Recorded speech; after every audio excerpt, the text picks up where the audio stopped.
This is the Real Melbourne Podcast, the central point of this beautiful city's culture. I'm Alex Dickinson. And I'm Brian Hughes. Welcome to episode 18 of the podcast. There we go. So we have another special guest in the building. Yes, man. Little Jase from Melbourne, repping Melbourne hard, repping the Philippines as well. Yeah. And yo, we did an interview ages ago. We did it through my old platform Urban Knowledge. And I don't know if you remember this, but at the very start of the interview, even before the interview, I asked, like, if there's anything that you're not comfortable with, just say no comment. And do you remember what you said? Nah, I don't. What did I say? Did I say no comment? No. Or did I say whatever? No, you basically said, like... Something along the lines of whatever. No. You're like, I never say no comment. I only used to say that to the police. Yeah, that's it. And then in my head, I'm like, holy shit, this is going to be a crazy interview. Yeah. But man, really happy to have you. And even just in the span of the 2 years that we did the interview, you've done a lot of things. You did the Filipino gig at Crown. You've got G Unit coming up. You did the rap battle in the Philippines. Yeah, that was interesting. I know I'm missing something. You did the Second Slice mixtape as well. Dropped that. Yeah, bro. Bunch of free mixes. I just free dropped. mixes, bro. The Mob Deep tributes and all that sort of stuff. So you've been keeping real busy. I also have I haven't released this yet, but I'm also supporting Tiger. So in October that'll be Margaret Court Arena. Is that an exclusive for Real Melbourne right here? That's actually an exclusive, so no one knows about that. Fuck That's gonna be good. So that's gonna be October. I'll start promoting that after G Unit. Mm-hmm. Yeah, that's great because me and Alex were actually talking about it the other day and saying how Tiger's been massive like the last couple of years, been jumping on everyone's songs and been making hits. So the biggest comeback of any rapper in history. Yeah, I feel bigger like. than Soulja Boys. I don't know. Tiger. Right. Yeah. So no, that's gonna be cool. Yeah, it's gonna be dope. Yeah. So lots going on. I'm just trying to stay in the game. Yeah, most definitely. Like, yeah, It's been my career. You're keeping yourself busy, and like you've given me a reason to interview you again, because in the span of the 2 years, like, you've accomplished a lot, but in that 2 years, like, you could have kind of fallen off, not really pay attention to rap or anything like that, but these things, man, are just accumulating for you, and we'd like to continue to see you grow, so it's good to see, man. 100%, man. That's the name of the game. Yes. Only the strong survive. For sure. All right, so we can take it back for, I guess, some of the people that don't really know. Where'd you grow up, man? So I grew up in St Kilda area, Mm-hmm. Paran Flats, commission housing. Grew up in the 90s, my first exposure to rap and stuff like that was Salt and Pepper, MC Hammer. I was a Ninja Turtles fan. Mm-hmm. So if you watch any Ninja Turtles stuff, it's like real, like New York and rap, and like even like I think Vanilla Ice was in one of the movies. Oh, right. Yeah. So it was a big movement of hip hop at that time. Mm-hmm. And then I always just kind of I remember I would go around with this tape of MC Hammer, Can't Touch This. Mm-hmm. Like I was a kid, and I would just like get my dad to play it every time we were in the car and whatever. So that was my first like love for hip hop. I was like 4 years old. Mm-hmm. And then as I just went on, it was just hip hop here, crisscross. And I just grew up around a lot of hip hop. I had a lot of like, I didn't have any brothers. I had an older sister, and then I had like, as Philos do, and I think other ethnics have as well, like fake cousins and fake uncles. And it's like, it's my cousin. It's like, is that your cousin? Like, it's not my real cousin, but it's my cousin. I hear a lot like family friends.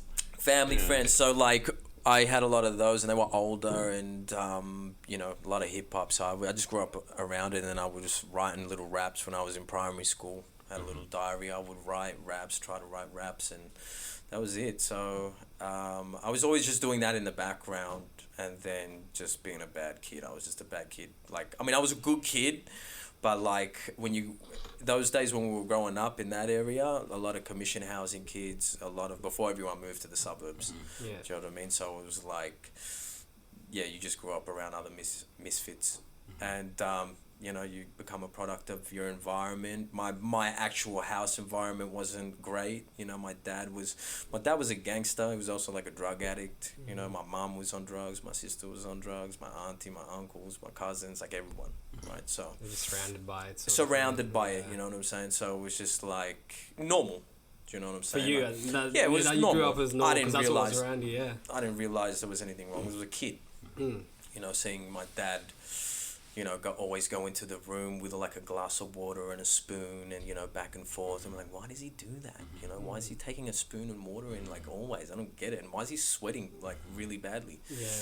You don't know those things, but I remember being young and wondering and being curious, like, why is he like, it's winter, he's sweating. You know what I'm saying? Like, what's up with going this? on? Yeah, it's weird. As you get older, obviously, then you start to click on, and you know what I'm saying? So, my dad was hardly home. My dad was there, but he wasn't there. And then my mum was working. So I was always out as a kid. Like, I was I was just out, man. Like, I'm 6, 7 years old, just out and about, playing ninjas with my cousin.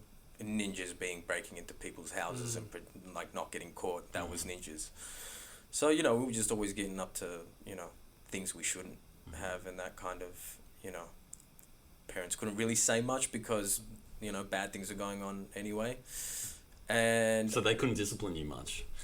Oh, man, the one thing, this is the thing, I had all this freedom, but I could never disrespect my parents, ever. Like, they bash me, you know what I'm saying? So, I always had complete respect for them and my elders, but once I get out, into the streets and stuff like that, that was, anything goes at that point.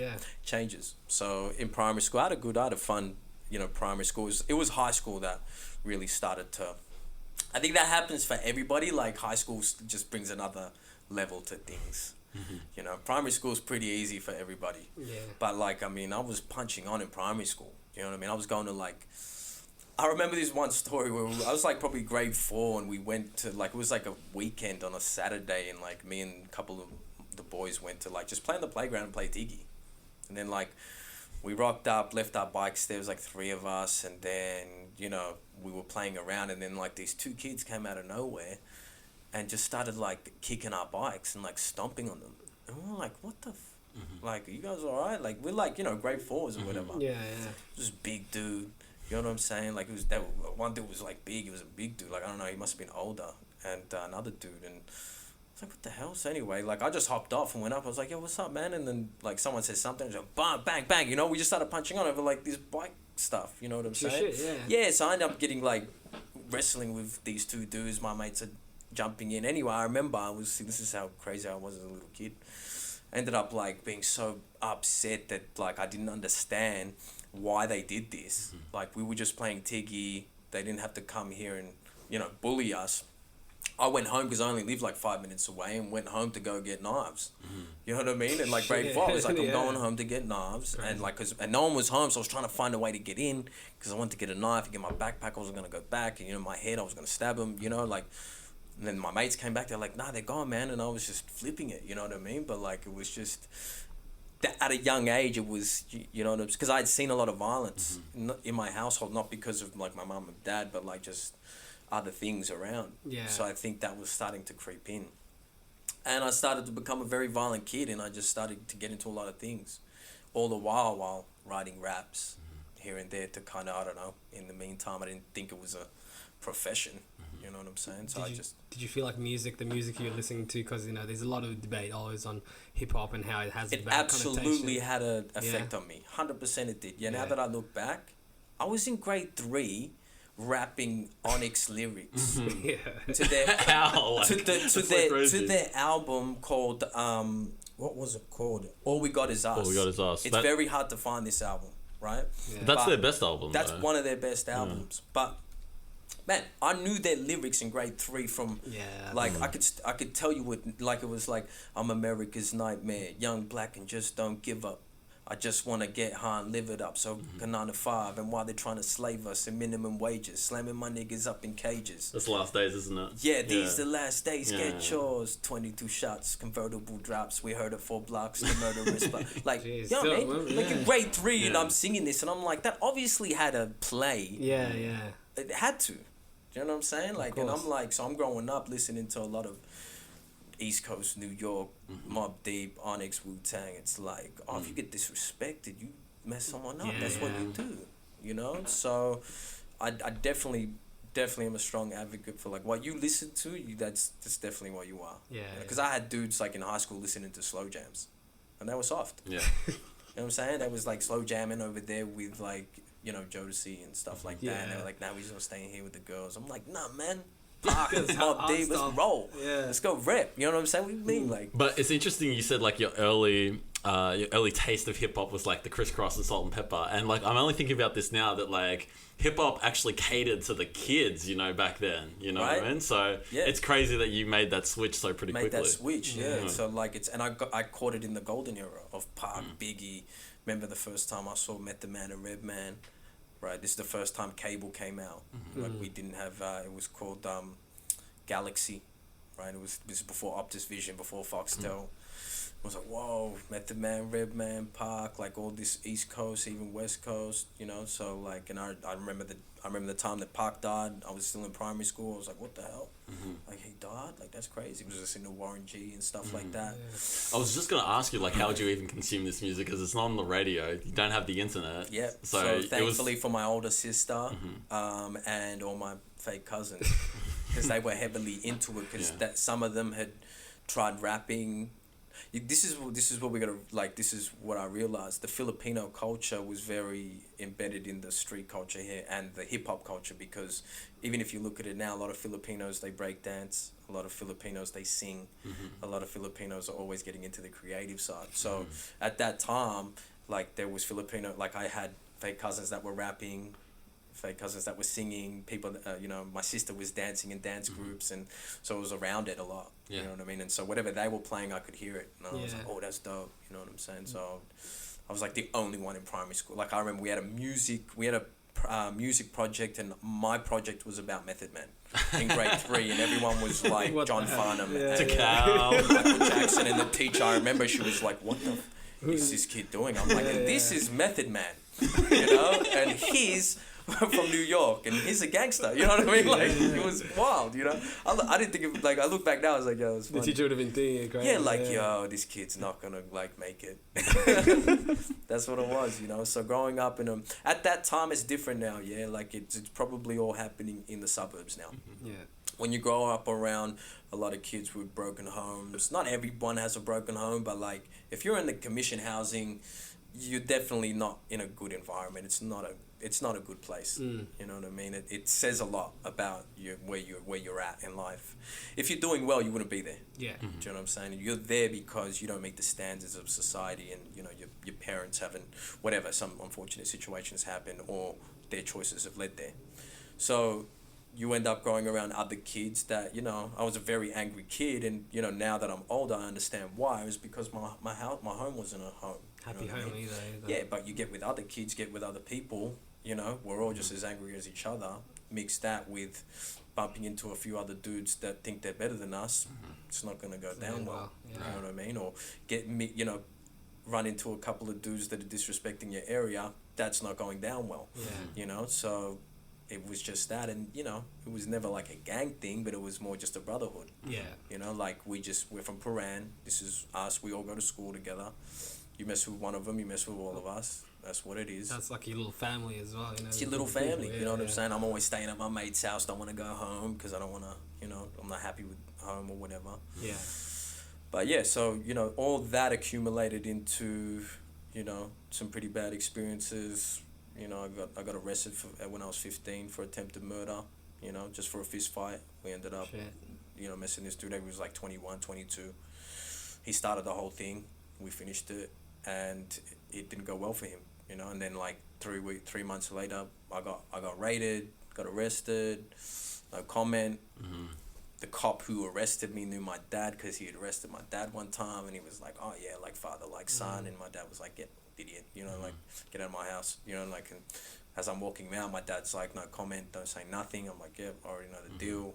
They've already trained me up. Still got the tape. I still actually got that tape, so I'm using that as that's gonna be in my debut album. The tape of what? Sorry, the interview. Oh, the interview. Okay, gotcha. Of the attempted murder charge. So still when got you were it. 15. When I was 15.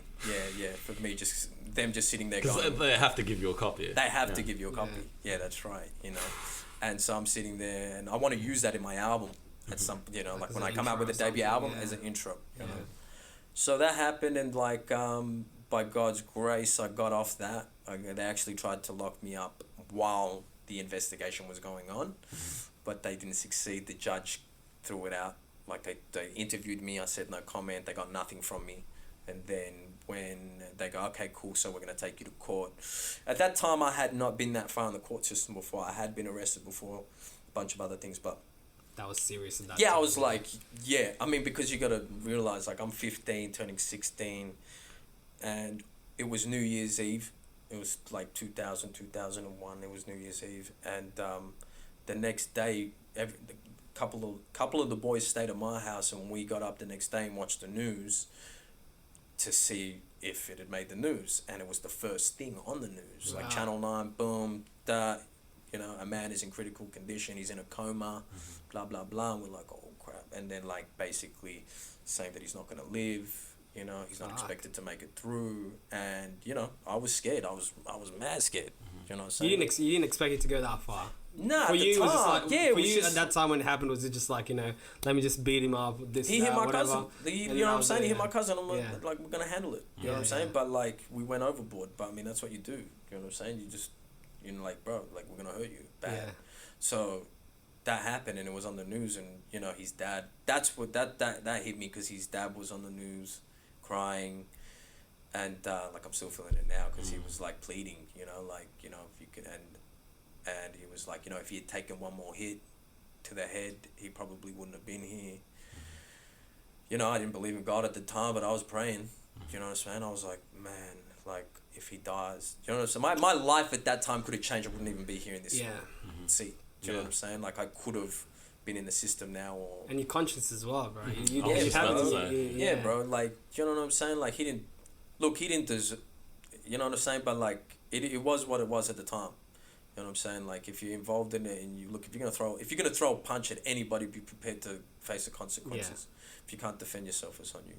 You know, but, you know, yeah, I'm just, thank God he didn't die, because that could have changed the trajectory of my life. You know what I'm saying? I got a lot of friends that are in and out of prison now, that if they had just not gone to prison, maybe they would be okay. Do you know what I mean? But the system, you go in, things happen, your mindset changes, you become institutionalized, you go in and out, you know what I'm saying? So I'm lucky at that time that didn't happen. You know, I got off, and they actually, the cops were a little bit corrupt. They couldn't get anybody because we were all underage. So they ended up getting one of my homies from the area, and he was the eldest. And they basically just grabbed him because they couldn't grab anybody else, because everyone had family with them, and they grabbed him, Cambodian dude, and they just bashed him until he confessed, and just like just bashed him until he was like, all right, it was me, you know what I mean? Like, and then because he wanted it to stop, and he did that, and he took the whole rap, you know what I'm saying? So that was another thing, you know what I'm saying? Like, his girlfriend was mad at us, like, she was like, yeah, you know, but it was a street thing, you know what I'm saying? I even went up to him, like, when I found out, I was like, yo, bro, like, do you want us to step forward? And do you know what I'm saying? Like, it's not all on you. Like, bro, you would not. But the thing was, he wasn't even there that night. He wasn't even around. Wasn't involved at all. He wasn't even in the vicinity. You know, so my conscience was eating me. Like, yo, bro, what happens if he goes down for this? Like, the other boys were like, nah, man. Like, he put his hand up. You know what I'm saying? Like, it is what it is. And he was like, nah, man, it is what it is. I know what I did, and I did what I did. Like, and so whatever, I'm gonna go through the process. Don't worry about it. So, you know, I was like, oh, man, solid dude. Like, he's a solid dude. That dude's a solid, like, he was one of the most solid dudes around at that time. But, like, I was like, oh, man, like, you know, and he didn't get, like, it went on for like 5-6 years. Wow. This case. You know what I'm saying? At that time, were they holding him, or the... Nah, they were just, you know, he spent a lot of money trying to fight it. Okay. Do you know what I'm saying? So that could have been me too, fighting a case, you know what I'm saying? Instead, again, by the grace of God, I didn't get into that, you know what I'm saying? So... And what happened with that case then? He ended up just getting like a probation order or whatever. They didn't fully charge him, and you know what I'm saying? But it ended, and I think he's still serving, like, my mate's still serving time to kind of like do community-based order or whatever it was, you know, but it's over, it's to this done. day. And bro. And how long ago was that now? Bro, like, that was 2001. You know what I mean? So it went for like something 6-7 years or whatever, and then, like, you know, his community thing was ages. And that's what tore on his life, you know. It's hard to move forward, and you got shit like that happening in your life. Yeah, you know? bro. You know what I'm saying? So I felt bad for that. You know, and then you're getting old, and you're realizing the stuff that you did, and you're like, damn, man. You know what I'm saying? If I'd known, I wouldn't have done. But, like, it is what it is. Exactly. That's why I keep pushing, because I'm like, there's from where I come from, you know, even these boys, you know what I'm saying, where I come from, there's no voice. I don't have any representation in the scene. You know what I'm saying? Like, there's no one from the hood that represents me that I can go, yeah, I know him and he represents me. Because most of them are still strung out on drugs. Most of them are still slanging and dealing. Most of them are in jail. Or some of them did make it out, but they're just doing the 9 to 5. Yeah. You know Are you talking about getting your story out or about how nice you are as a rapper? Both. Yeah. You know what I mean? But like, because to tell my story is to come out and say, hey, I came from Things this. went through. Yeah, and I can represent the underclass and that underbelly of people and go, hey man, I made it out, like on a dream thing. Mm-hmm. Yeah. And like, there's a lot of talented people in that underbelly, but they just don't know what to do. You know what I'm saying? There's no precedence. And they're caught up in a lot of things, man. You know what I'm saying? So they may want to, but they get caught up in things and they got to deal with it. And that could be the last time that they could ever, you know, chase their dream. It holds them back from It holds them back, you know what I'm saying? Like, one of the biggest things that was the hardest for me was getting away from the street life. That was the hardest thing for me. Like, it was literally the hardest thing because I had built such a rep for myself. We had built such a rep for our suburb at the time. Paran Flats was revered. I mean, we went to battle with, like, you know, known crews, you know what I mean? Not just like petty crews. Yeah. You know what I'm saying? Like, people were coming down to the flats with guns, looking, you know what I'm saying? Like, it was on. We were going at their hoods with guns, you know what I'm saying? Like, it wasn't, you know. Rough. It wasn't rough, like any play stuff, and we wasn't putting it on social media. It was like, nah, we're going to handle business and, like, you know what I mean? Like, so at that time, to walk away from that to do rapping in a time when no one rapped was kind of like, what are you doing? You know what I mean? Like, would you stop being an idiot? You're fighting against the grain. Yeah, you're being a pussy. Come on, we got to roll. You know what I mean? And I had to, like, nah, I'm done with it. And face the persecution from people that I thought were my friends. Do you know what I mean? Because they didn't understand what I was trying to do. Like, listen, man, if I keep going down this road, where's it going to lead me? It's definitely going to lead me here. I'll be in jail. Are you going to visit me? You know what I'm saying? Like, you know what I mean? I just started to think more. You don't really think when you're young, but I started to think, like, yo, I can't keep going down this track. It's only going to lead me there or there, which is bad. So what do I need to do? I need to cut who you hang around, man. So I started to do that. Copped a lot of persecution. It was very hard to deal with for my own security. You know, like, am I a pussy? Like, do I not want to, like, shit, am I scared? Yeah. Now, from being someone that didn't care and was down for whatever and didn't care if it risked my life to, like, you know, but I had a really good homie who was like, bro, you got nothing to prove to anybody. Like, you know, like, you know what I'm saying? Like, if you want to handle business, you handle business. You're like, we've all been there. We were, like, the closest ones to you, Jase, have seen you. There's no ifs or buts about it, but these other people who haven't been there, like, who cares about them? You know what I'm saying? And a lot of that was coming from older generation Paran. You know what I mean? Because it was a name, like, you gotta hold it. You know what I mean? Like, we looked up to these dudes. Do you know what I mean? Like, these dudes were crazy. Okay, well, we gotta be crazy too. You know what I mean? My dad was a gangster. Like, you know. Want to live up to that reputation. Yeah, you know what I'm saying? Like, I'll tell you a wild story. Like, there was one time where, this is fast forward, I won't tell you the time, but, like, there was one time later on in life where I ended up getting into a situation where I had to kidnap somebody. Do you know what I'm saying? So we did that. And we did that because he had stolen something from me, right? This is Underworld stuff. So I'm like, all right, cool. It ends up getting to a point where we basically meet head to head with an Underworld figure who's going to go unnamed. And I don't know him at the time, but I know he's crazy. I can see it in his eyes. I can read people. Do you know what I mean? Like, so did you know of him before? Nah, but what I had done was called a few boys and been like, do you know this dude? Do you know this dude? And everyone was like, yeah. Nah, he's the real deal. He's legit. He's not, like, he's not a pussy. He's not a shit. So I'm like, cool. That's all I need to know what I'm dealing with. So we sit down and we have a meet because I've kidnapped his mate, and I want what was mine back. Meanwhile, this is obviously in the midst of my rap career. And this is what I'm trying to get to about, like, real stuff's going on in the background that could potentially end this. And I am having thoughts about, like, I'm in the back of this van with this guy that we've kidnapped, who I was friends with. I'm sitting there with, I'm sitting there with a shotgun, and at the back, it's not loaded, You know what I'm saying? But I need to Scare scare him. tactic, You know what I'm saying? Right. Plus, he said he was strapped when I met him because he was like, "Oh, I'm strapped." Da da da da da. You know. Anyway, he wasn't. I patted him down. It was like cool. It was a whole movie scene. Yeah. So anyway, we've got him. We've tied him up in the back. I'm sitting with a shotgun. I'm like, what am I doing with my life, man? Like, I just want to rap, and here I am, possibly facing a kidnap charge. Like, over what? Like, do you know what I mean? Like, I'm having these deep conversations with myself, like, yo, but like, these are the expectations that come with this game. Do you know what I'm saying? So, fast forward to this meeting, I meet this dude, I'm like, yeah, he's the real deal. There's like 6 other dudes, they think we don't know that we're there together, but I can hide them. I'm like, yeah, they're all together. We would have cleaned them up. This guy, I was just like, nah. If I'm not willing to go all in, I need to get out of this because I'm starting to second guess things.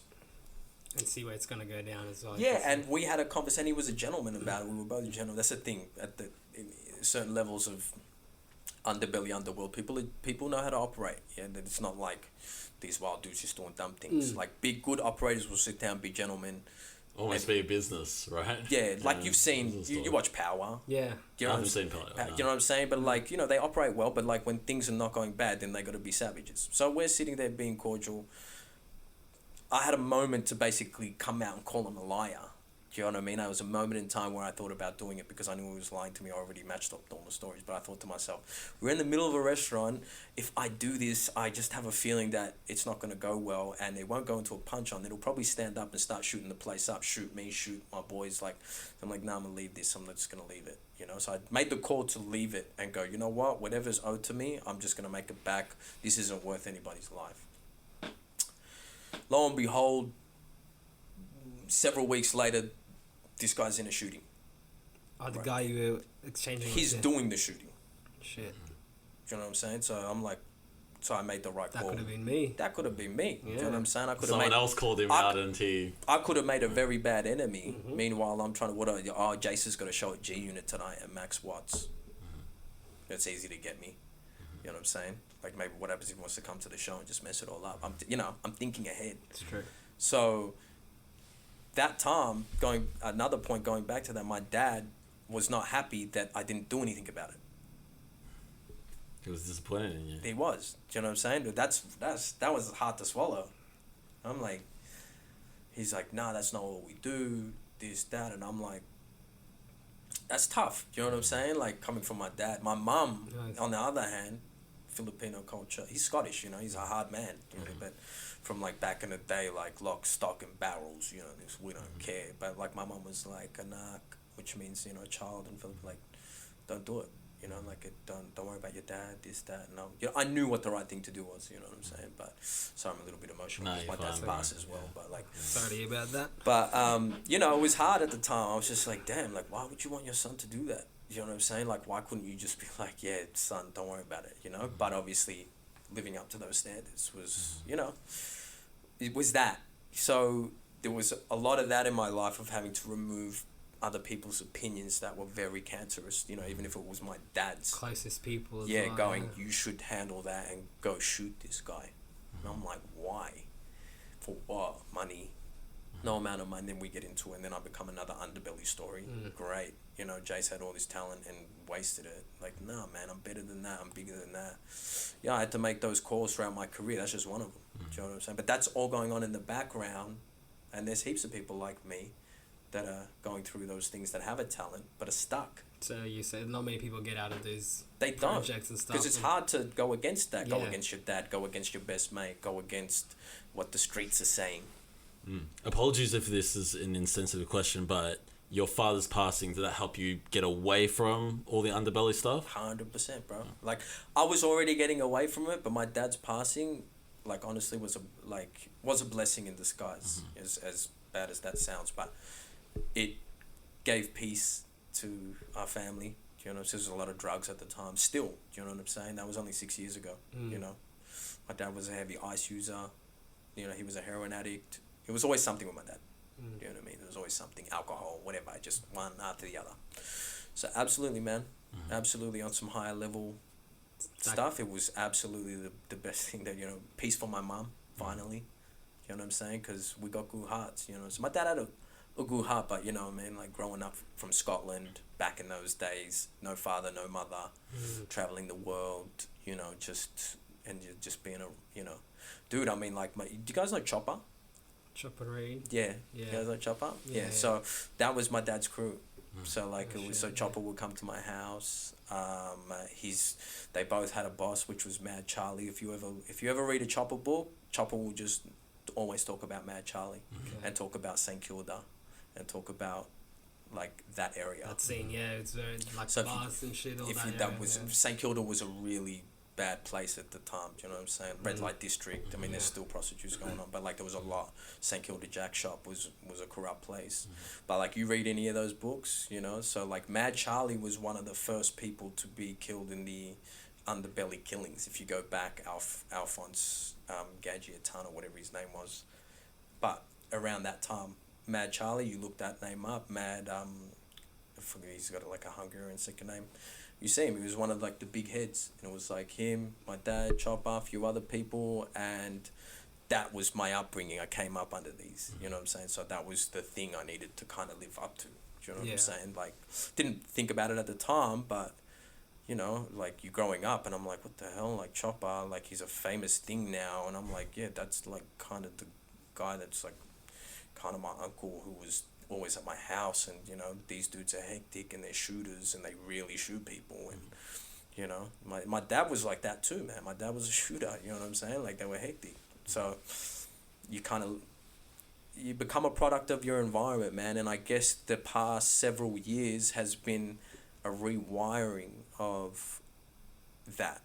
Do you know what I mean? Like of personal development, read a lot of books, go to a lot of seminars, try to cut out the people that aren't bringing value. Do you know what I'm saying? Like I just kind of lone wolfed it. I was like, nah, I gotta figure this out because Dad's way didn't work.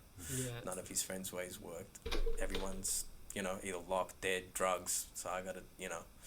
And back then, all the information wasn't available to us unless you go to the library. I wasn't going to the library, bro. You know what I mean? Did your dad glorify it at all? Yeah. He did. So he told you stories about what he was doing from back in the day as well? Bro, I'll tell you this. When I was grade 6, my dad was so drunk one day, he drove us back from our auntie's house. He was blind. I was pulling him. Picked up my mum, came back, and he took us into the lounge room and closed the door, and we couldn't leave. And it was just me, my sister, and my mum. And he was just crying hysterically on the couch, just pissed, just crying. I was just like, what the... It's probably grade 5, grade 6. It was just like, what are we doing? Like, can I go to bed? Like, it was late. It was like midnight, 1, 2, you know? And I'm like, he's just crying. And then he's like, no, just wait. Was crying. And then he just starts to just start admitting to just rolling out killings that he had done when he was 15, like first time he was 14, 15 in Scotland.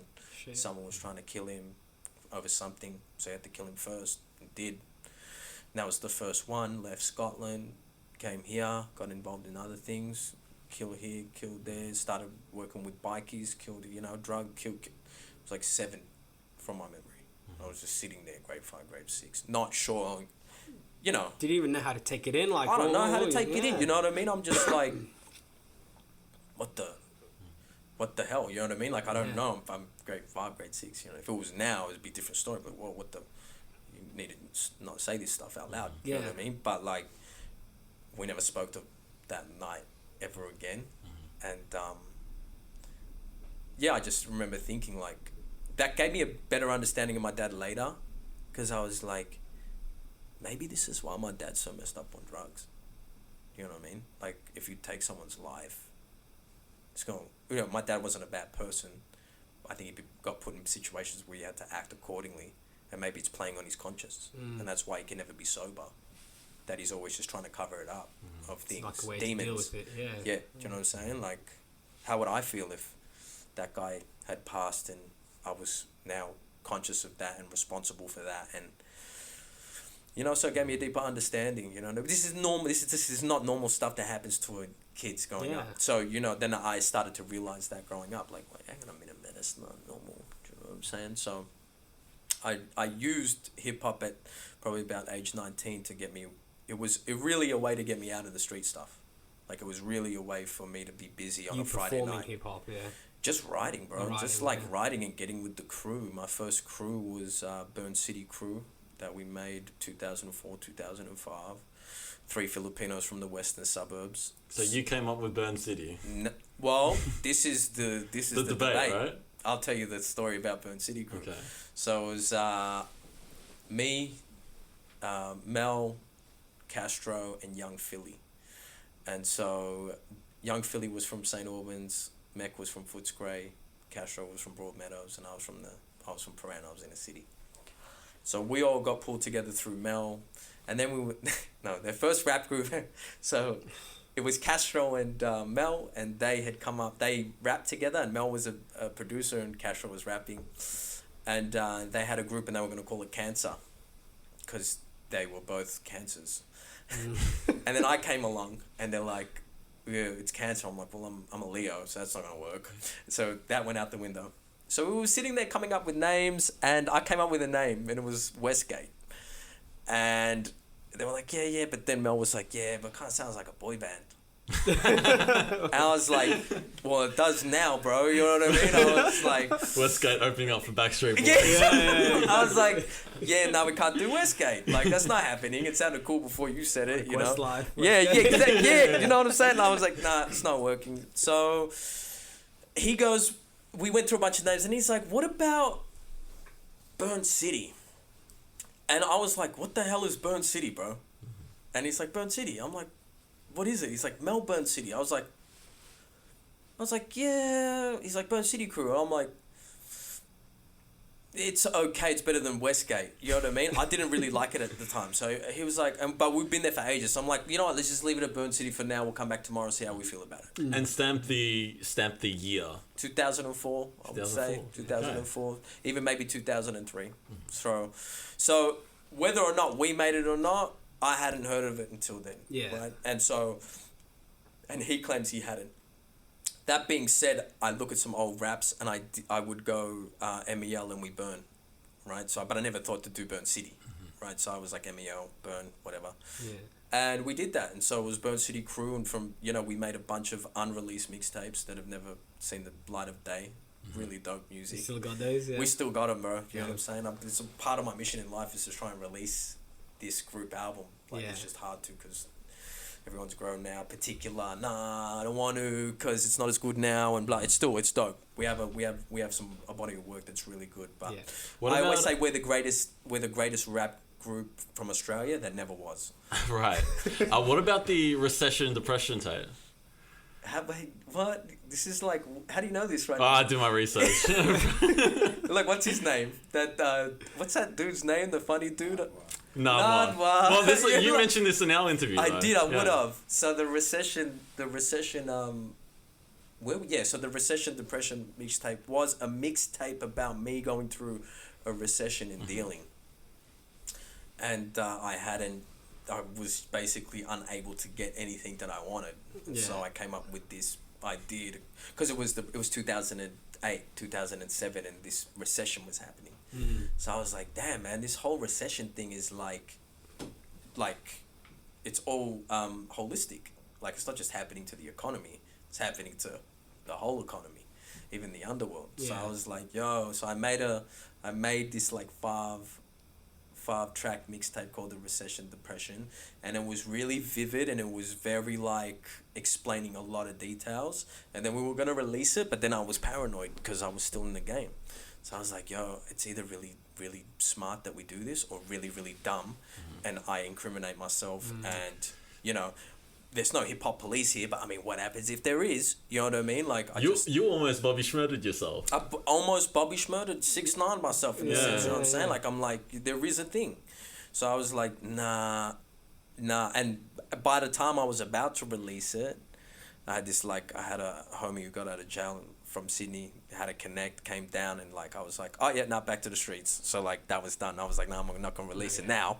You know what I'm saying? Because I'm in the midst of it. So again, another reason why you wouldn't want to release some things if you really are doing it, especially now, bro. Like everyone's back then, it wasn't all eyes, so I could have released it. Probably wouldn't, but I was still paranoid. You know what I mean? I was like, nah, man. Like I'm basically I'm giving the whole game here. This is so. But I do want to release that. Like OG Phil, my homie, he's always like, bro, we need to release this. It's like a lost tape. I'm like, we'll release it. So, I definitely want to release that. I want to release a bunch of lost tape stuff. Yeah. Absolutely.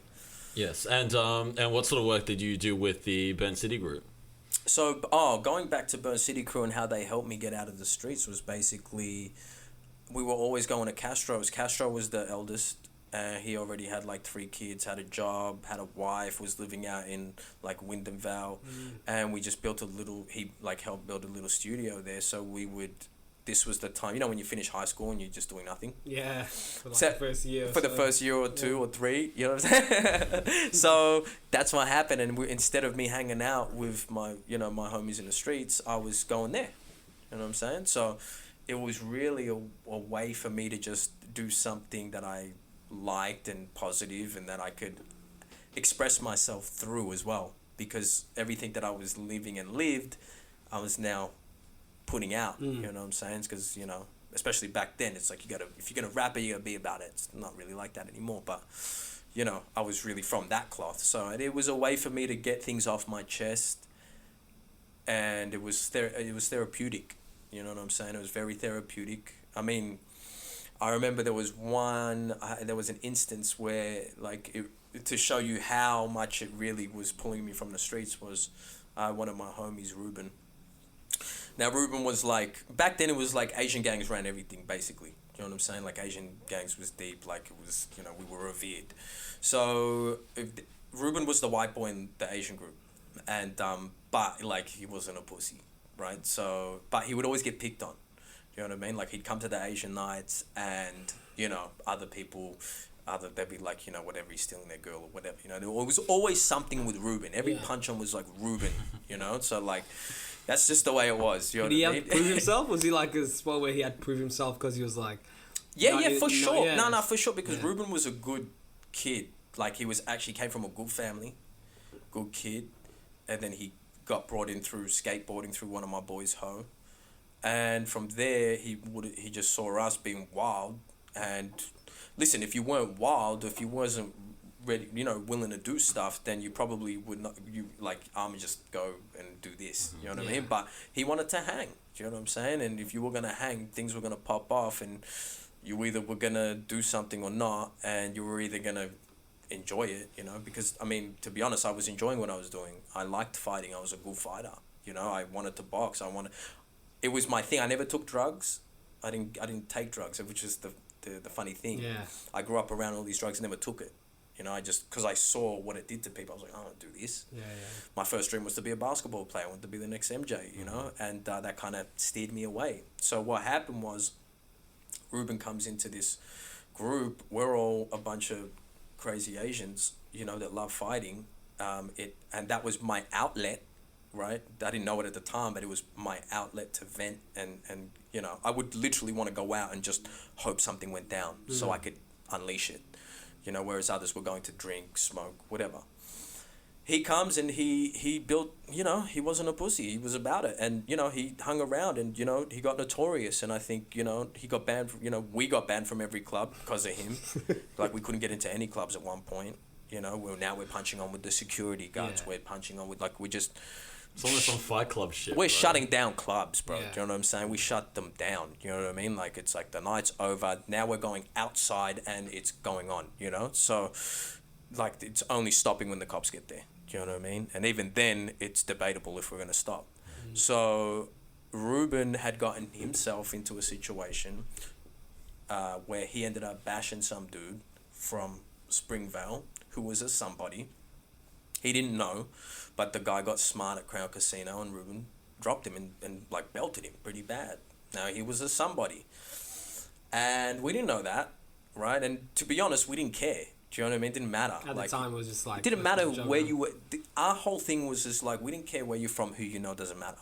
Do you know what I'm saying? Like, that doesn't matter to us. Like, oh, we know this, it doesn't matter. Bring them too. Do you know what I mean? So that's just our mindset was. It didn't matter. So they were like, oh, they're from Springvale, da-da-da. Like, whatever, man. Like, it doesn't matter. They could be from freaking Iceland. Like, we don't care. Yeah. We'll deal with it. We'll deal with whoever. So that night, so I start to get involved with Burn City Crew, and we were going out that night. It was me, Ruben, Ho's older brother, and another dude. But I wanted to go to Werribee and record because we had set one up. So I dropped them at Billboards. You guys know Billboards? Yeah, So I dropped them at Billboards. It was an Asian night there. Dropped them there, and I went. So I dropped Ruben there, right? It's a long drive. Yeah, so well, from St Kilda, so it means... No, I'm saying from, city to... Yeah, 100%, 100%. So I dropped him there, I'm like, cool. You know, I wanted to go, but I'm like, nah, man, I want to make music. But you didn't know what was going to happen that Nah, night. bro, I didn't know. Yeah, we just go and drop him off, have a I'm good dropping time, Ruben, there was only me and Ruben, and then we were meeting Ho and Dai there, two Vietnamese boys. I drop him like, cool, man, have a good night. Later on, I get a call, like Ruben's in hospital. Shit. You know what I'm saying? Like, he's got half of his head is hanging off, and I'm like, what? Like, nah, man. Like, so I'm like, you know, I was wanting to go, but the boys, Burn City boys, were like, nah, chill, relax. Like, don't. I'm like, nah, like, it's already done, and so I'm getting calls. Turns out that they ended up getting, it was just 3 of them in the club. Then they ended up getting surrounded by like 30 dudes from Springvale. Fuck. And the guy who he had jumped came up to him, gave him a bottle, like a Jack Daniels bottle, empty, and he's like, do you remember me? And it obviously dawned on Ruben, like, yeah, I remember you. Everyone's looking now, they're just getting surrounded in the club. And he gives him the bottle, he's like, all right, grab this bottle and smash it over your head, over your face, and we'll call it even, right? It's an Asian thing, like face, you know, we make you do something on some like mafia or whatever stuff. Otherwise, he would have got beaten up by all 30. Right? Correct, right? So this is the offer on the table, like, bottle yourself so that we know that we've got it over you and that, you know, you bow down to us, basically. Yeah. We don't do that. Doesn't matter. That's just our motto. We have a small circle, it's about 7 of us, and we just, doesn't matter.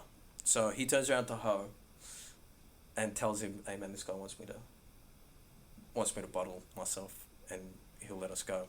Ho's like, smash it with the bottle. He's like, boom, smashes the other guy with the bottle, and it's on 30 on 3. Do you know what I'm saying? So it just goes, you know what I'm saying? So they ended up brawling out. Lucky no one went to like really like comatose, whatever. They get Ruben pretty bad. He's still got a mad scar today. You know, that all went out. But I mean, let's just backtrack. I was the one with Ruben. If I'd not gone to the studio, I would have been right there with him, right next to him at the point of like getting surrounded by 30 dudes. Probably right next to him in hospital as well. Potentially. Yeah. Do you know what I'm saying? So what was the determining factor that night? Rap. I went to go record and write raps because that's what I wanted to do. That's when it dawned on me like, yo, man, this hip-hop and rap just literally saved my life potentially. I don't know. What happens if someone got shanked or they, you know, hit me with a bottle on the wrong artery, or I did something to somebody and killed somebody? You know what I'm saying? So that's when I started to realize, like, Jase, you gotta stay in this music thing, man. Do you know what I'm saying? Otherwise, you could end up in jail, you could end up hurting somebody, you could end up dead, you could end up killing somebody. So my whole journey has been, because I'm still in the hood, I'm still in the flats, I'm still in commission housing, you know, so I still have the same friends. They're still doing, some of these people are still doing what they're doing. You know what I'm saying? You're still in the area, yeah? I'm still in the area, so it's very easy for me to do the wrong thing. Yeah. Is it as crazy as it is now than it was in the... Okay. Not in my area. No. I'm pretty sure that's all happening out in the suburbs now. You know what I'm saying? Like getting lots of groups and gangs and stuff. They migrate out. Do you know what I mean? The city's a bit probably a bit toned down. You know what I'm saying? Like, I don't know how it is for the other flats. You know, but Richmond flats was hectic. Grand flats was hectic. I'm sure Flemington. I got a lot of boys from Flemington. Like, I got a lot of good boys from Flemington from like old school. Do you know what I'm saying? So flats are just hectic. You know what I mean? Everyone knows that. But I think it's a lot more tame now. Is it your choice to stay in the area at the moment? Or yeah, because of my mum. Yeah. You know, after my dad passed, she didn't take it well in terms of living by herself. And, you know, I'm not in a rush to go and, you know, pay 600 a week. You know what I mean? Like that could be used for my music project. That's the way I'm thinking about it. Sure.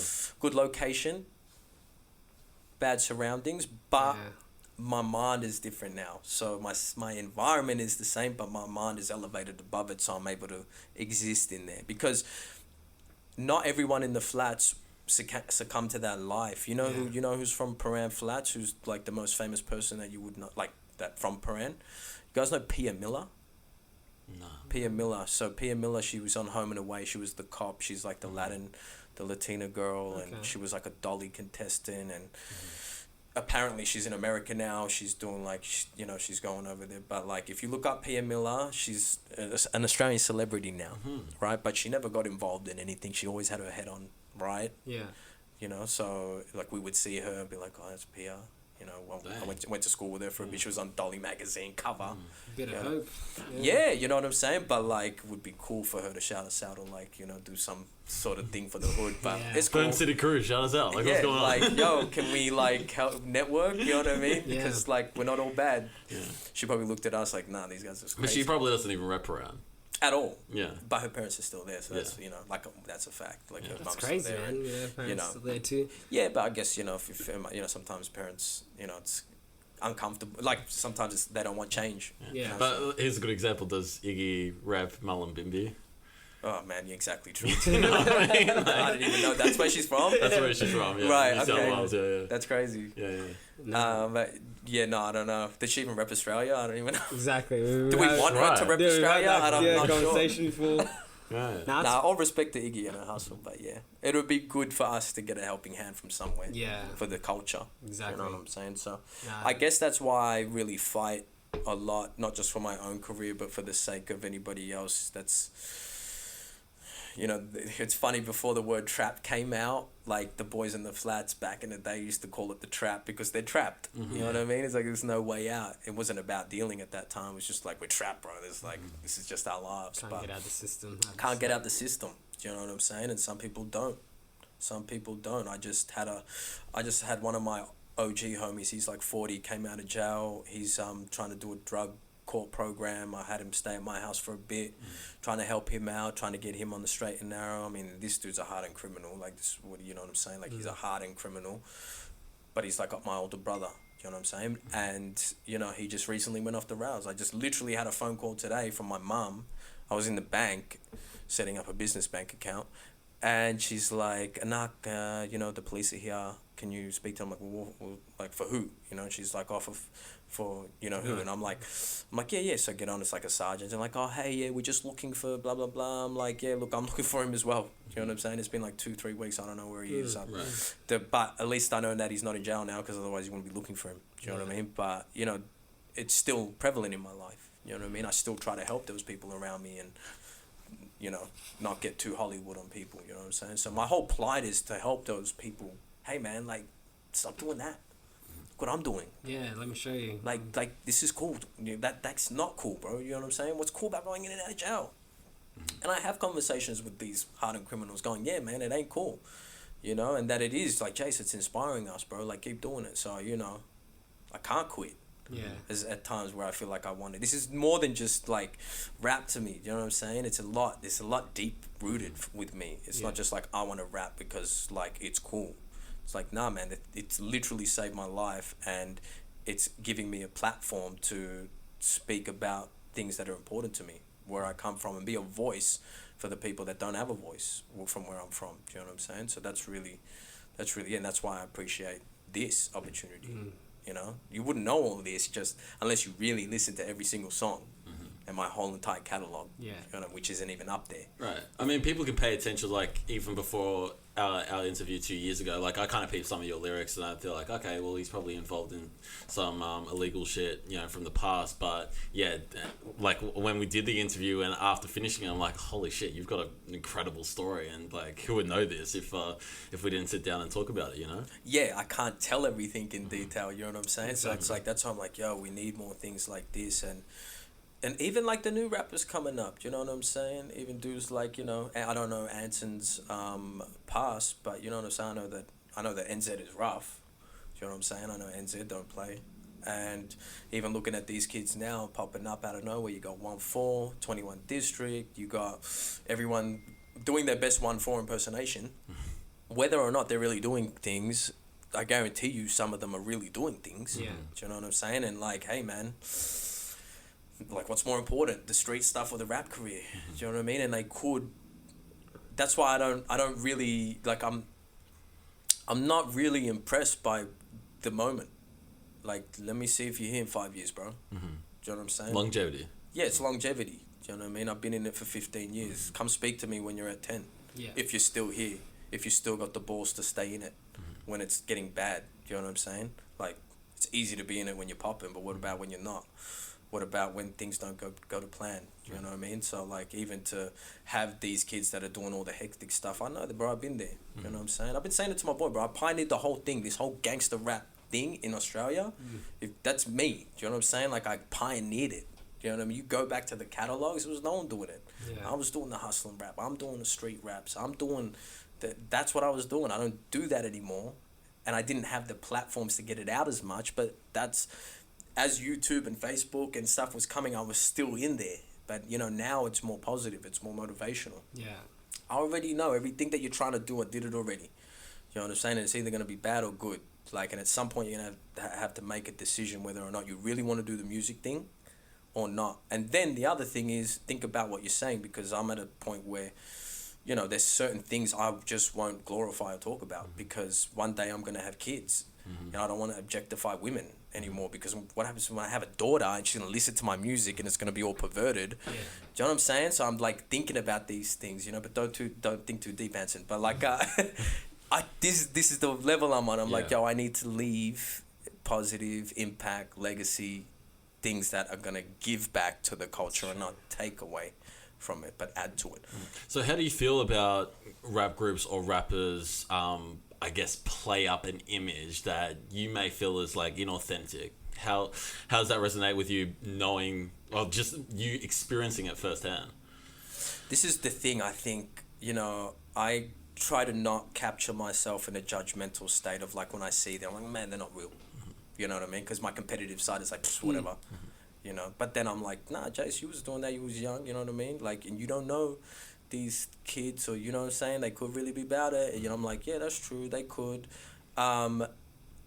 It's a double-edged sword, man, because I'm like, I understand that what they're promoting is not, in terms of like, it does have an effect. Do you know what I'm saying? When you're talking about shanks and shivs, now all of a sudden kids that maybe didn't want to shank and shiv before are now thinking about shanking and shiving.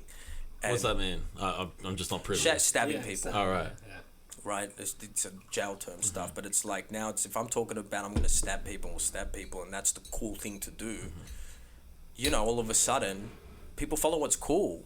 You know what I'm saying? Like now it's like, oh yeah, so that's what we do now, we stab. You know what I mean? All it takes is one of your boys to get stabbed, and it's like, well, we're stabbing them back, and it's stab, and where does this stop? Shot, death, you know? Yeah, exactly. This is the issue in LA with gang violence. It's just a continuous thing.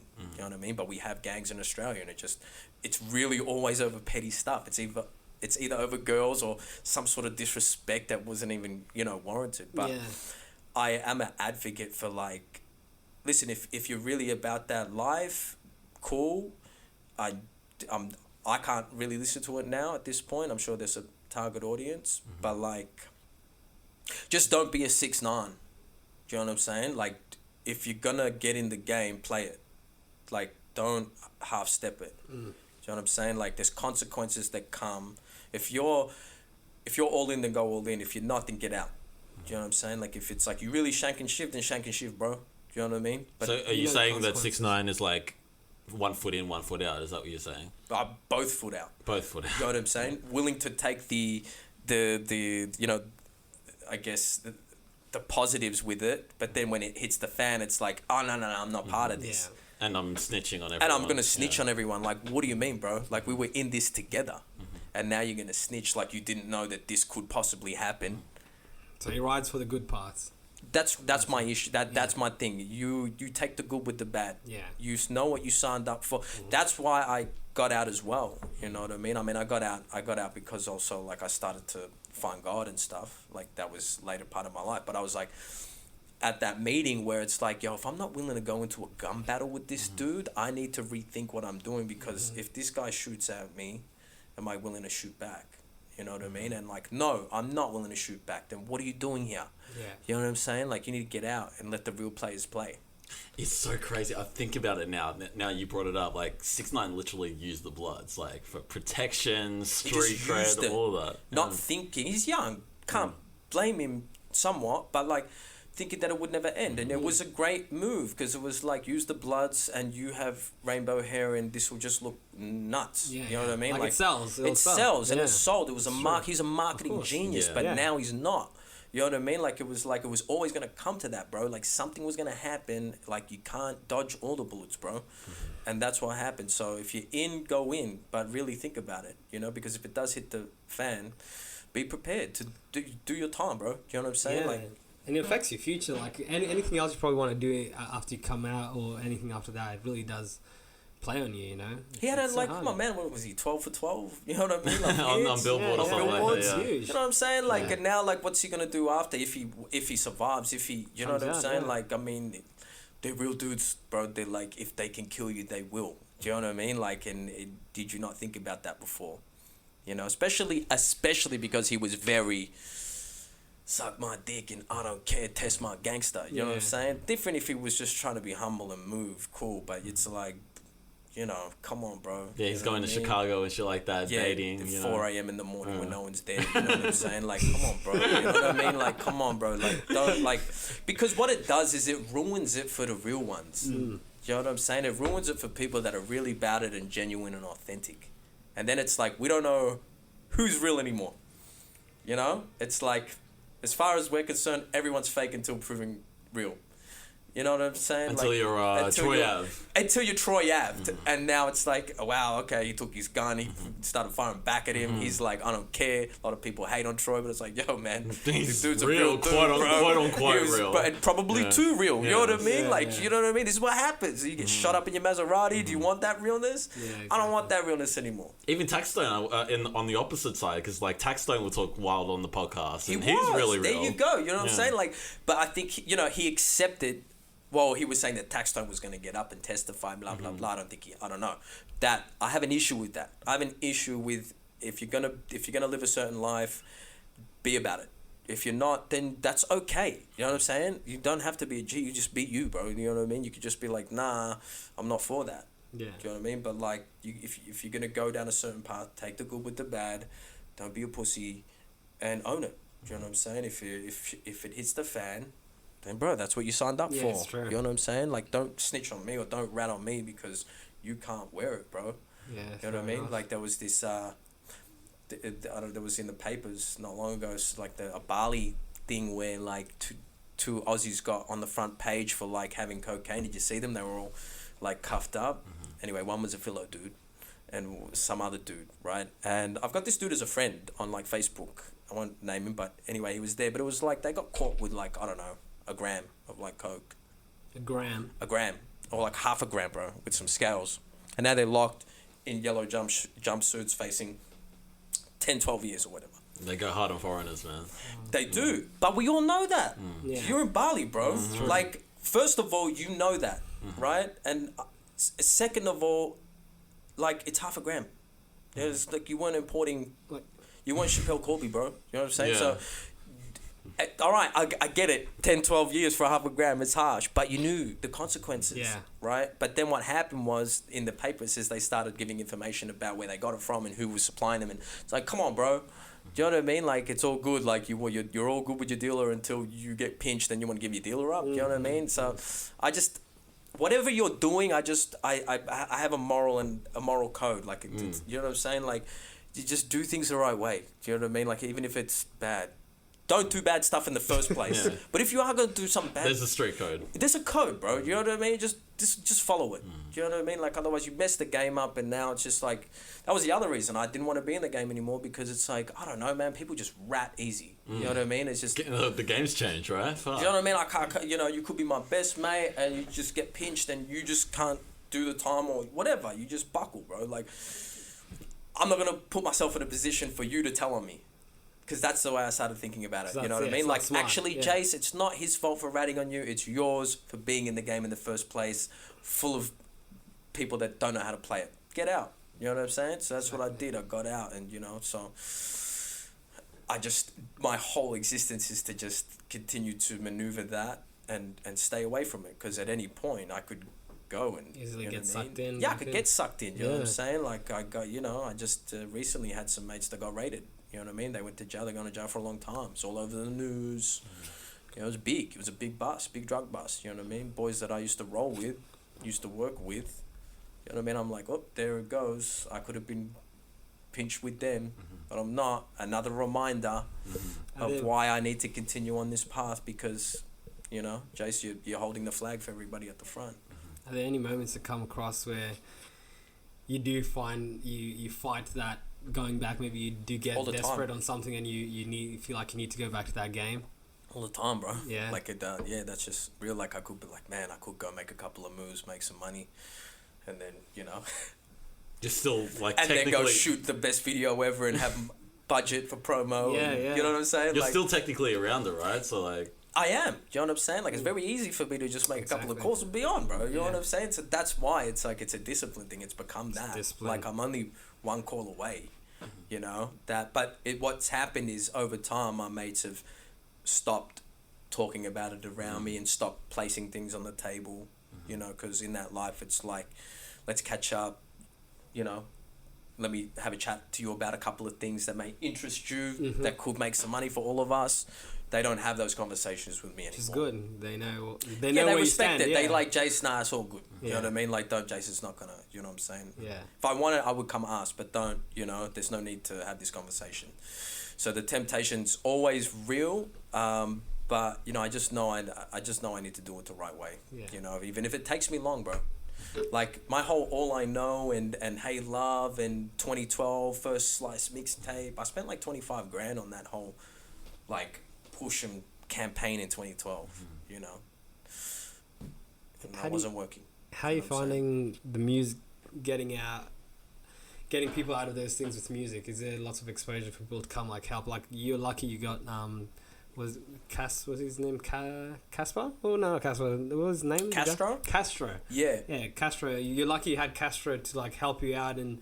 He was a working class man. Yeah, be a sort of mentor kind of thing. Yeah. Well, he was crazy too, but it was more like he was a family dude and wasn't going out to the streets. And, you know, we were just drinking at his. Okay. So it was like a bit of a tamed sort of area. Yeah. Do you feel like there's heaps of people who come out to the flats and stuff and help out or give out that sort of helping hand? Not enough. Nah. I mean, one of my best homies is a youth worker. Yeah. But this is conversations that, like, you know, me and Dan have had conversations about, like, help, you know, creating, you know, situations where we can, you know, find talent in the hood and help them come up, you know what I mean, to not have to go down that route, but like, hey, come down this route. Do people want that help there? Are there people looking out for that? Do you know? Like, as in, like, the younger kids? Yeah, like, do they want this? Yeah, definitely, you know, there's rap workshops that go on, hip-hop workshops. Not enough, but, like, I think the more respectable artists that come in and go, like, I'm actually from, you know what I'm saying? Like, I come from where you come from, and I can relate. You should be on top of all of that, you know? That I own that space. Do you know what I'm saying? For a long time, like, I still own it. Do you know what I mean? I own that space. But that's why it's like, I want more. I don't just want it to be me. What am I going to go around to all the flats? I mean, that's what exactly. I'll do. Yeah. You know what I mean? But, like, there's a lot of talent. You know what I mean? That's hidden gems that need to come up, and that's you know, that's the community that I want to look after. You know, that's my plight. So I don't just do it for me, I do it for them. You know what I mean? In that diss that you diss Melbourne, you said I own several businesses. I know you do the bake shop thing. Is there any other things that you so at that time I had the bake shop stuff going on, but then I also had, like, a bar in the city with one of my mates and his dad, and then we also had a tattoo shop. You know, so we would just, that was what I was on hiatus doing, you know, and then I was also involved in some, like, network marketing stuff. Like, I was just trying different things because I wasn't hustling anymore. So I was like, yo, I got to get it another way. Do you know what I'm saying? So I was looking at things to invest in, and, you know, where could I, like, put some money in and put in some work and, you know, build something that's not a 9 to 5, because I just know I'm not a 9 to 5 dude. I'm the worst person you can employ. I'm only going to last 6 months. And I'm out, you know what I mean? But I knew I had to do my own thing. So, and music wasn't paying the bills, as, you know, most artists in Australia will understand that. And so that's what I was doing, you know, and that's, you know, that was that line, you know, like I'm really hustling, like legitly. I own several businesses. I really hustle. I don't know what you think this is, you know what I mean? Like, we're just on a different level. So that, you know, what's 100,000 views to 100 grand? You know what I mean, at the time. So that was, it was a buzz. Yeah. And facts. Yeah. What made you start Bake Shop in the first place? I read a book on from Kevin Lyles, and another book from Russell Simmons. It was just about them Def Jam days and how to do that, and then looking into Jay-Z and Rockefeller, and then I was like, hang on a minute, like I should start my own thing. Like I wanted to get signed, but then when I read all that, I'm like, nah, I need to start my own thing. So that's where Bake Shop was born. I was in the Philippines. Girlfriend at the time used to go to a house. They used to call it the Bake Shop because they would go there to smoke weed. And I just always liked the name. Yeah. And then I just made it my own. You know, I was just like, how can I make this my own? And Bake Shop was basically a way to symbolize what I wanted to do in the music scene, which was create quality music and take my time with it and perfect it. And like a bakery, basically. We wake up early, we work harder than everybody. You know, they get up early, man. Bakers are like up at like 1, 2 a.m. Yeah. So the ingredients of baking is a very there's a science to it, right? You have to follow the formula, like to success. And then you know it's not like, as opposed to at the time there was the whole debate of hip hop is dead, Nas dropping hip hop is dead, and stuff like 2006, that. Yeah. So that's when Bake Shop was starting, and he had an article and he said, you know, there's all this microwave music coming out. And I was like, oh, that's true. You know, it's just in 30 seconds. It doesn't taste as good, kind of hits you for now, but doesn't last. So then my whole thing was, well, what's the opposite of a microwave? It's baking. It takes longer, but tastes better. And that's what it was. So Bake Shop came from that. You know, we make quality music. We perfect it. We take time. Not stuck on perfection, but we, you know, follow the process and do things right. We're not just going to shove it in and pop it out. We're going to do quality music and make sure that everything that we do is about quality over quantity, you know. So that's how Bake Shop started. And because at the time, hustling, Bake Shop, like similar to Trap House, you know, so it was like, you know, we're bakers, we're chefing in the kitchen, because that's literally what I was doing at the time, was chefing stuff up. So it was like, I'm a baker, that's what I'm doing with my hat. But it wasn't a hat, it was like covering my face, trying to not inhale these chemicals, you know what I'm saying? So it was, Bake Shop. So it was it was both. You know what I mean? So that's how it came about. And still running today? Bake Shop? Yeah, still pushing it, you know, still following the process. You know, it's in the oven. That's what I'll say. I'm still in the oven getting cooked. You know what I'm saying? Like, it's still just waiting for the time to come out. I'm still rising. As long as you don't let another rapper cook you. Yeah, exactly. Yeah, which is hard to do. Yes. So that's what it was, you know. So that's I'm still just, you know, my journey's different. You know what I'm saying? So everyone's got a different journey. You know what I'm saying? I'm still going through it. You know, I'm just trying. But you know, I'm like one of the last of the Mohicans, like who still from back then is still around now. Yeah. Do you know what I'm saying? Like, you think about that. You know what I mean? Who's actually still here after like 15 years? There's a lot of rappers that just haven't made it. I'm just still treading water, man. You know what I'm saying? Been watching everyone drown and die. I'm like, nah, I gotta do this for them too. I gotta do this for them, because there was a lot of good artists that just never got to see the light of day. You know what I mean? And it breaks my heart. Like, and you're also repping for the Burn City crew as well. I'm repping for them. You know what I mean? Like, these guys that I think are 3 of the best dope spitters. Yeah, a lot of people know Young Philly. Young Philly's still active on the circuit. He does a lot of events, does a lot of youth stuff. He's active. You know what I'm saying? But the other, and even Mel, you know, but Casho, nah, you know. But like, these guys are like 3 of the best rappers I know personally. You know what I mean? And I'm like, damn, like, if only they knew. But, you know, there's hundreds of them. It's a graveyard in Melbourne. It's hard to keep Alone. going, man. But You know what I mean? This is just not even Australia. yeah, My big plan is to create bake shop where we're going to be the place like a let's call it a bake nation. You know what I mean? I want to be able to create that hub to bring in rappers that I can help you go from zero to monetization. So you can live off your rap thing. I got to do that for me first, and if I can do that, then I can help someone else do that, and that's ultimately, you know, the end game for Bake Shop. And then you can give them the blueprint as to how you do it as well. And then they could go do what they want with that. You know what I mean? That's why I love what Jase is doing. You know, just helping, you know, hustlers and people that, you know, have already got it going, but like, hey, come to Rock Nation, we'll give you more resources and power. Yeah, Memphis, Yeah. Beanie, Yeah, even like people that he beefed with before, Jim Jones, and, you know what I'm saying, even Fat Joe. You know, just like, that's what it's about, uplifting the culture and community, you know what I mean? Like, so I want to be able to come back and be like, all right, cool, man, let me help you, boom, boom, boom. Let me get on this, like, raft first in my little boat, and then let me start pulling people up, you know what I mean? But I made it this far, I'm going to keep going, bro.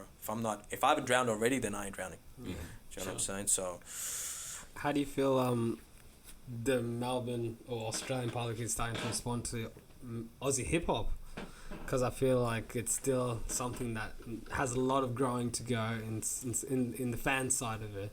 I think the artists, that's growing heaps, but the fan side of the listeners, I feel like that's still got a long way to go. How do you think that's going? I totally agree. Yeah. I have a very unpopular opinion about the peace in our scene, and two, you know, where we are at realistically as a scene. So what do you mean the peace? So like, everyone's like, we got to stop beefing, we got to stop that. I'm like, nah, man, we need to compete. Like, we can't all be kumbaya, man. Like, this is our problem. This is actually our problem in Australia. We all just want to be kumbaya. What do you mean by compete though? Like, so we all just want to get along. But that's just doesn't create anything. Yeah, you're not talking about beef, you're just talking about competition. Who's the That's best? what I'm talking Yeah. about. I'm not saying we need to punch on our shows, but man, like, if you think about the time, think about the two moments in time right now and like the past, I don't know, several years that have been like, if you're looking at a trend of like a graph, what's kind of had eyes on our scene. One, Melbourne coming out and dissing people. Yep. And then that created a whoa, died down. Peaceful, everyone's kumbaya, even though there's some like little beefs here and there, but it's all peace. The 1-4 comes out. No, you know, let's just shank everybody. Now it's like dissing, and now it's like all eyes on the scene again. Right? It's nothing causes more attention in rap and hip hop than beef. It's true. Like, these guys literally do publicity stunts for it.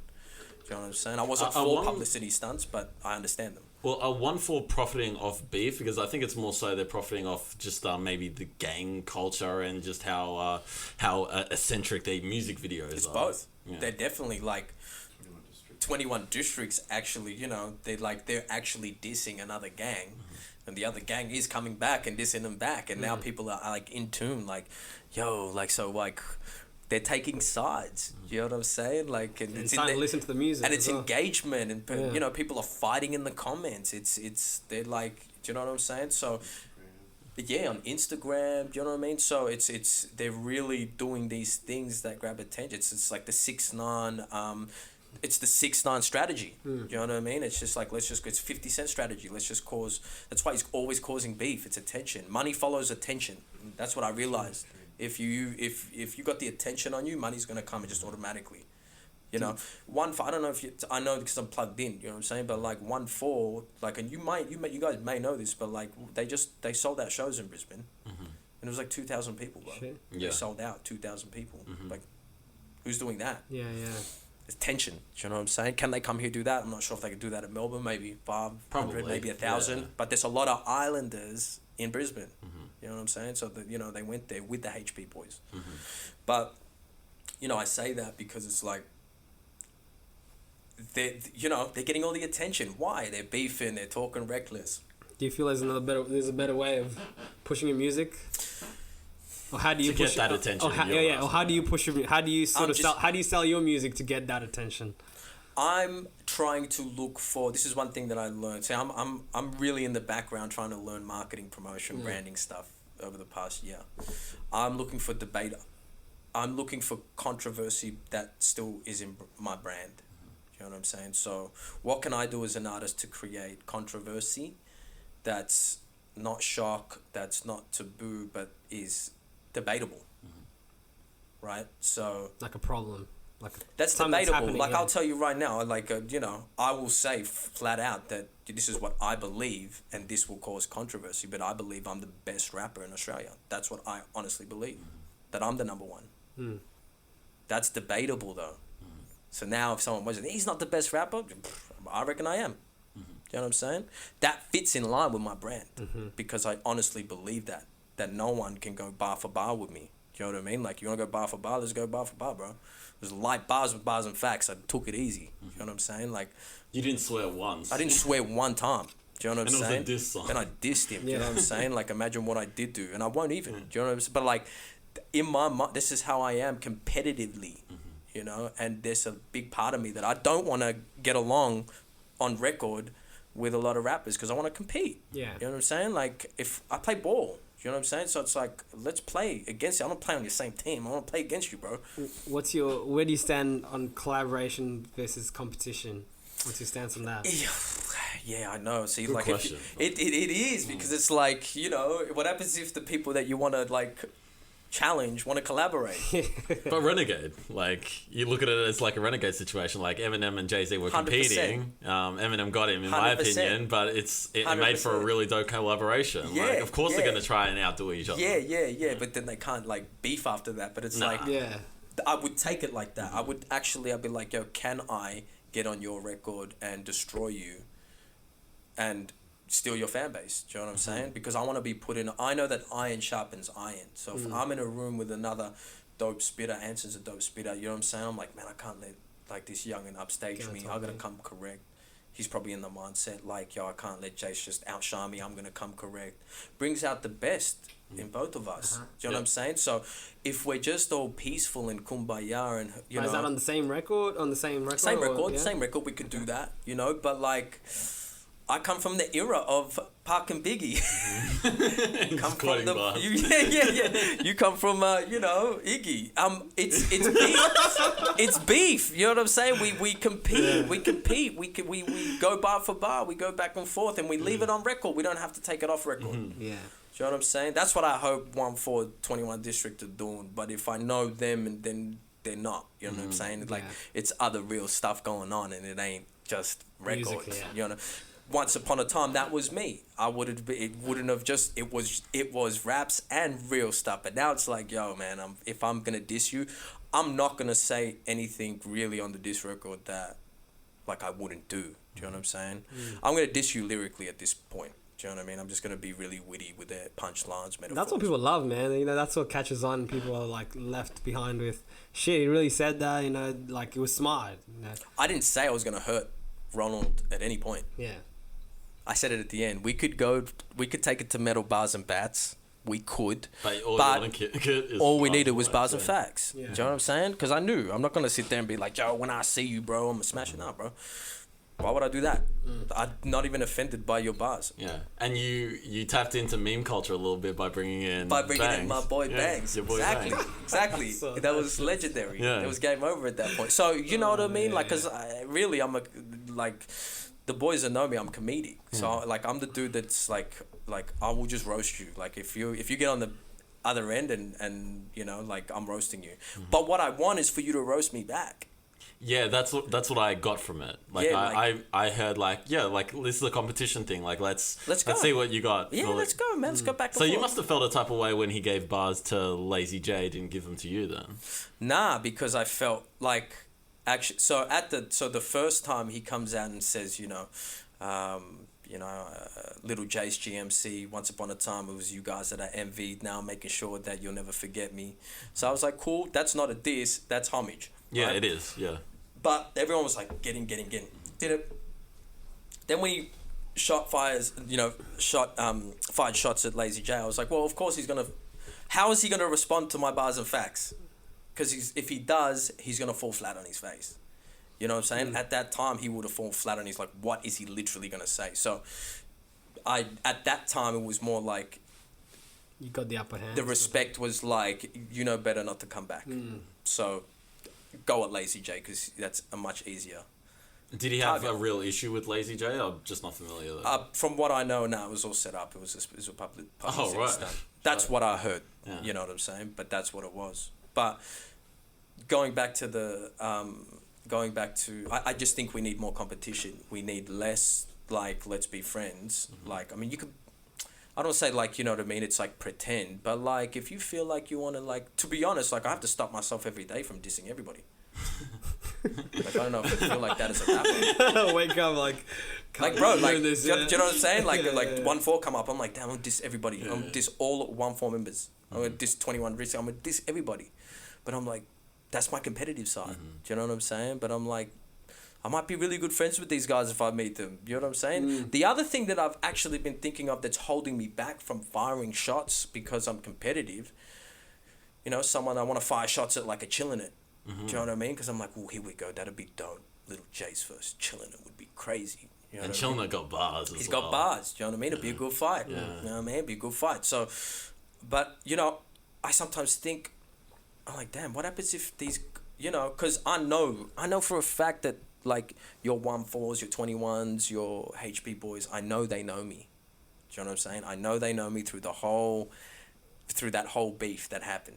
Do you know what I'm saying? I met some boys, random event. They were from, like, Cranbourne, Islander dudes, big boys that were like twin brothers.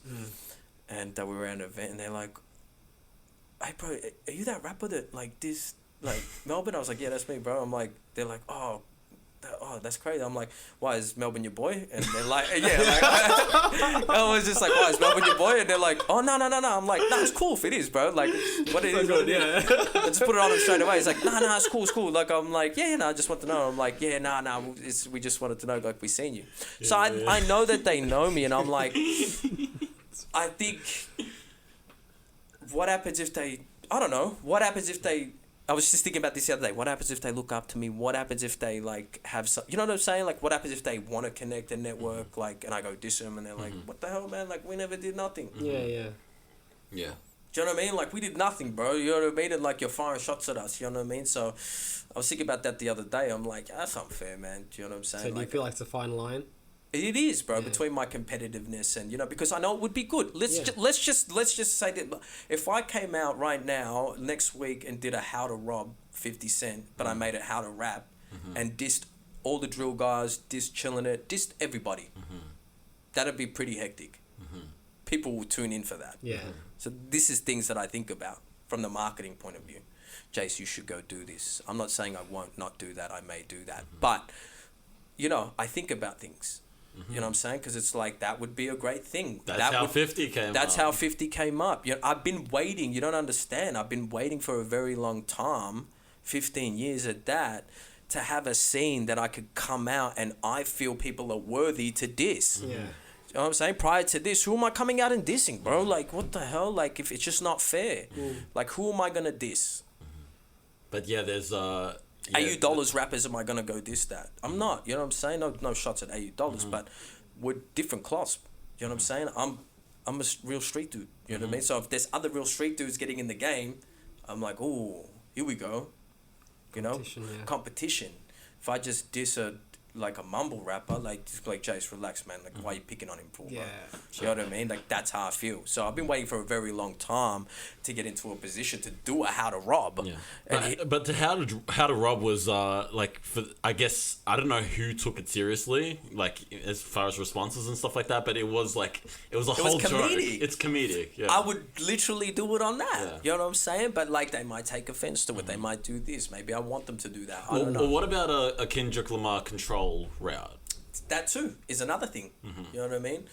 Like, that's how I would go on. Like, I wouldn't call it How to Rob. I'd call it How to Rap. You know what I'm saying? And I would just wreck everybody by rapping. Yeah. You know what I'm saying? And I would just wordplay, metaphor, and just be like, "Wow, boy, man, he dissed the whole scene." You know what I'm saying? But at the same time, you know, I think about like, oh man, do I want to like hurt people's feelings? I don't know. You know what I'm saying? It's still 50-50. You don't know. It might happen. If it comes out, it was here first and I said it. Yeah. You know, but I'm doing it not out of malice. I'm doing it because, hey, we need to fight each other on record. Have you gotten into any rap battle scenes? Yeah, I did. I went to the Philippines and I did my first battle. Yeah. So he was talking mad shit to you, wasn't he? Yeah, but it was all behind. It's like he was cool, dude, bro. Yeah. Like we had to sell the fight. It's what you do. Yeah. There was no bad blood. Like honestly, bro, we've never met each other, and you're gonna be like, bro, I hate this dude. Like how? You don't know me. Like you know what I'm saying? Yeah. Now if we rematch, it's gonna be good. Like we're talking about rematching because he won, which I honestly don't believe he won. You guys can go watch the battle. But So did it get filmed? Yeah, it's on YouTube. You know what I mean? Like, see, I wanted to watch it, but I couldn't find it. it's on YouTube. Fuck. I bar for bar belted him, bro. I belted him. There's no way he even touched me. The only thing he got on me was delivery. Right? Just delivery. I was slowing it down because I was trying to get people to hear my punches and line. Yeah. But when I spoke to the top battle rapper there, Looney, he told me, he's like, that's your mistake, that you shouldn't have slowed down and like tried to get people to catch it. Just deliver it. Everyone can pick it up later on YouTube. You know what I'm saying? Like, don't stop because it looks like you're forgetting. It looks like this, but that's not what I was like. Yeah. And then when they don't applaud at the punchlines, it can throw you off. You're like, yo, what the hell? Like, you didn't did you not hear that? Yeah, like, yo, that was dope. Yeah. But English isn't the first language there, even though it's 90% Filipino speak English. But still, I was going very deep. Yeah. Like, I was going very deep on some of these bars and wordplay, you know what I mean? And it was a challenge for me because I hadn't battled since I was like 15, 16. I came up battling. But this was different because I used to battle on beats, but now I'm talking, which came an interesting scenario came up where I rap in you know, I use American accents, you know what I mean, to say certain words in my raps. Well, slang. You mean. Well, you know, if I'm gonna say, I'm not gonna rap and say ass. I'm gonna say ass. You know, that's just how I rap. But here I was talk battling, so for the first time I had to go into just my natural accent. Do you know what I mean? So that took a while because adjusting. You know, so now because I battled the whole thing in my natural accent because it's just weird when I rap and it's a beat. I'm gonna rap somewhat in those American tones. But if I'm talking and I rap you my lyrics, I just rap it the way I talk. It's just weird. It's the way I've just grown up. Man, fuck all that. You should have just done Bisayad or Tagalog or something Tagalog, like that. Yeah, right. I dropped in some Tagalog. Oh, right. Okay. I'm definitely going to check this out. Yeah, I dropped in some Tagalog there. So, but what I realized is that my point of difference now, because I've been thinking about a point of difference, I'm actually going to start doing both. So what I want to do, because let's just say I want to diss a chillin' it. I got to diss him on his level. I can't diss him in my accent because he's going to use that against me. You know what I'm saying? So he'd be like, oh, you rapping like an American, blah, blah, blah, blah, blah. So I'm like, all right, cool. I'll rap like you then. And then I'll wreck you in your own accent. And then I'll go back and do what I want to do with my own accent. Yeah. So I'm actually going to start doing that from now on. I'm just going to have little raps that I do to kind of give to this market, but then when I want to appeal more to my Filipinos, I'm going to go more on my American tones. Do you know what I'm saying? Because no one's doing that. Yeah. So I was just like, I was really torn before, like, should I do, you know, everyone, I'm like, nah, I'll just do both, bro. I'll tell her to whatever I gotta. I'm gonna do what I want. Yeah. Well, There's no rules. Speaking of chilling it, how'd you feel about him being the first Australian rapper on Fire in the Booth with the Charlie Sloth? It was doing awesome, the freestyle? man, and he killed it. Like he's repping it, you know. Yeah. Still, there's that divide. You know what I'm saying? Like as long as there's two accents in the scene, I feel like there's always going to be a divide. Do you know what I mean? Because I mean, even he's dropped little subliminals. Do you know what I'm saying? Which makes me want to fire at him. Do you understand? Like Subliminals at you? Nah, just at the scene. The scene. Right? Of the accents. Because it's like, I forgot which rapper it was, but it's like a lot of y'all are still sounding like Americans, blah, blah, blah. And I was like, oh, okay, so that means me and everyone in this scene. Right? Or who are you talking about? Yeah. So whether or not he knows me or not, it's a different story, but I feel like I need to defend my scene. Do you know what I'm saying? Because there's a lot of us and no one's speaking out about it, you know? And then you've got your 1-4s, 21 districts, HB boys, even the HB boys. You know, that opening line, you know, I listen to everything, bro. You know what I mean? It's like one of the dudes was like, you know, get the F out of my town with the accents. And I was like, oh, what? What do you feel about? How do you feel about the accents? Because I don't care. You don't care. Yeah. I think you should rap the way that you feel comfortable. Mm-hmm. You know what I mean? I was basically gonna go to Hampton Park and rap in an accent and do a video. You know, that's how I felt about it. Like I'm gonna be like, bro, I'll rap in an accent. I'll do whatever I want to do. Yeah. Do you know what I'm saying? So, but like, there shouldn't be an argument about the accents because it makes us look like idiots. Do you know what I'm saying? Like if you're talented, you know how talented this kid is. You know, he's talented. Does he sound Australian? No. You know what I'm saying? He sounds American. I sound somewhat American. Do you know what I mean? Like, I have a bit of a hybrid. But, like, what does it matter if the music's good? We shouldn't be arguing about the way you sound. You cannot tell me that you can't sit there and look me in the face and say, bro, you're fake. You're a fake rapper because you rap in an accent. Yeah, really? You're not. Test me. You listen to Onyx when like, you were young. like honestly, like really, that's what you do. That determines it, bro. You couldn't live a day in my shoes. You know what I'm saying? Like, so you can't sit there and have that argument. Like that means you're not real because you're not spitting in an Australian accent, bro. Like, keep walking. Do you know what I mean? Like, you don't if that's what you think is real, then you need to like just reshape your mind. It's not about that.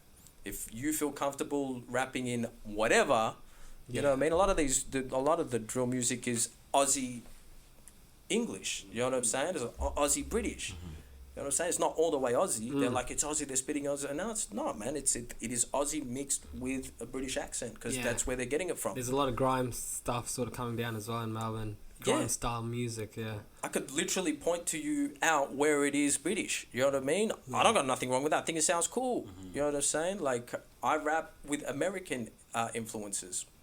But not every single word is American. Sometimes it's really Aussie. Yeah. Whatever. It's how I feel comfortable. So that debate is starting to come back because of that drill scene. It's like, oh yeah, Aussie, you know, this is what it is and stuff. Those accent rappers. It's like, yo, come on, man. Like, do you want to start this?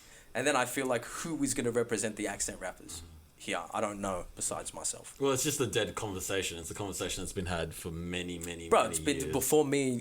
I was born before you're born. So like, keep on going either. See, keep on going. And I think, let's go to that. Like, I think that's part of the thing that's holding us back. It is. But you know what? Let's not let it hold it back. Let's have a fight about it. Accents versus non-accents then. You know what I'm saying? I'll battle you with an accent or without one. Do you know what I'm saying? Like, let's cause controversy then. Let's use it to our advantage if we're going to continue to talk about it. You know? Or even from genres, like you represent the boom bap and, you know, these rappers represent the trap or the drill. That's right. Stuff, They're represent drill versus this. Let's just go at it. There's no rules right now. It's anything goes. It's all under the umbrella of hip hop. And we have a long way to go to support our own. My view is this, that I don't think Australia follows really anything. Well, it's kind of getting challenged now in terms of like what 1-4 is doing, what Chillin' It's doing. But I think a big reason behind like drill music's success is because they have more of an Aussie accent. Yeah. Chillin' It, Aussie accent. But do you feel like that's why people would probably gravitate to it more, whether 100%. It's international or they see that scene's coming out of that place? That's why we like it, because it sounds different, I don't believe unique to that. So I don't believe we get really any play besides, like, if we're looking at the drill music, it's here and UK. Like, as far as the reaction videos, anyone can go and get reaction videos and they can, you know, everyone's got something good to say about the reaction video. It's never bad. It's never like this is whack and this is crap. It's always good, right? So I don't think that if you want to lock down this market and do those things, then definitely go with an Aussie accent. But I think that then limits you to this market, because I've not seen anybody in my 3 generations of being in this scene make it. You think it's hard to You sell? mean outside of Australia? Outside of Australia. Because, like I use the example all the time, like Curse is probably the best example of a rapper that's been consistent, has the fan base, tours every year, drops an album every year, and really eats off this hip-hop shit. He just... In Australia. In Australia, yeah. That's right. Can't go any... He does eat. But he does eat, which is right? dope. So if that's what you're going to do, then that's what you're going to do. Yeah. This comes down to your target audience and what's your target audience. Mine is Filipinos and Asians. Do you think lots of accented music will sell as an Australian? I don't think so. Background. I don't think it can break barriers on the global scene. I mean, like, if you have like an American accent, do you think it will break barriers? Yes, I think you'll be able to break more barriers. Only because I've gone there and, like, say for instance, I want to go to America. Yeah. So I've gone there and they never say anything about the accent. Ever. Because It's just for them, like that's normal, though, you isn't can it? rap, that's dope. You know Yeah. what I'm saying? So, and I've had many conversations about like showing them different rappers. They're like, it's cool, but it's kind of just like for the moment, it's gimmicky, right? They may watch it once, but what's the replay value on the Australian accent? Like, what's the replay value? Are they going to continue? I don't think people hold. I think it's sort of a mindset thing that people don't hold on to it because that's not something they're used to. That's right. It's not something It's foreign. It's That's foreign, right. and it's something that's so different to everything. They'll have 10 American songs with an American accent, and then one Aussie song. So that song will be so different to the others. That's right. It's And not they the may same. appreciate it. And like, this is what I've just done my own research with Americans. They like, yeah, that's kind of cool, but they're not going to just play that. Like when they can play 50 and all these other Yeah, things exactly. that relate to them. Like, And there's still like America is still regional when it comes to hip hop. America is still the king of the castle. So whatever they says is cool is cool. So if 1-4 goes over to America and gets a cosign from anybody that's, you know, Chief Keef, for example. whatever, you know what I'm saying? Like, then that's going to take them to the like heights that no Australian's ever seen, you know? Because they made it from here, got cosign. Because my thing is I want to go over there, start getting cosigns through my Filipino connects. Yeah. You know, Her is Filipino, Saweetie's Filipino, Bruno Mars is Filipino. Apple Diat from the Black Eyed Peas is Filipino. We've got DJ Qbert, pioneer in hip hop, is Filipino. We've got a lot of Filipino connects. There's a big Asian movement scene over there that's going on over there. If I Yeah. could get over there, start getting, you know, Pilo. Pilo's Filipino. There's just a lot going on right now. So do you feel like the Aussie accent sort of side is not? It's not gonna last. It doesn't have legs. It doesn't have connections. Like, it doesn't have connections in other places. Because it's a branding thing. Yeah. It's a branding thing. In the world, people view Australia as they can't take us seriously when they hear that accent. Yeah. They like it. They love it when we talk. But when we rap, it's like, all right, enough, relax. What are you doing? How do you feel about the grime scene and the British scene? How that came out to be their own thing, and how it's so strong now. I think that's great. Yeah. And if we had that going on here, I may consider just staying here. Yeah.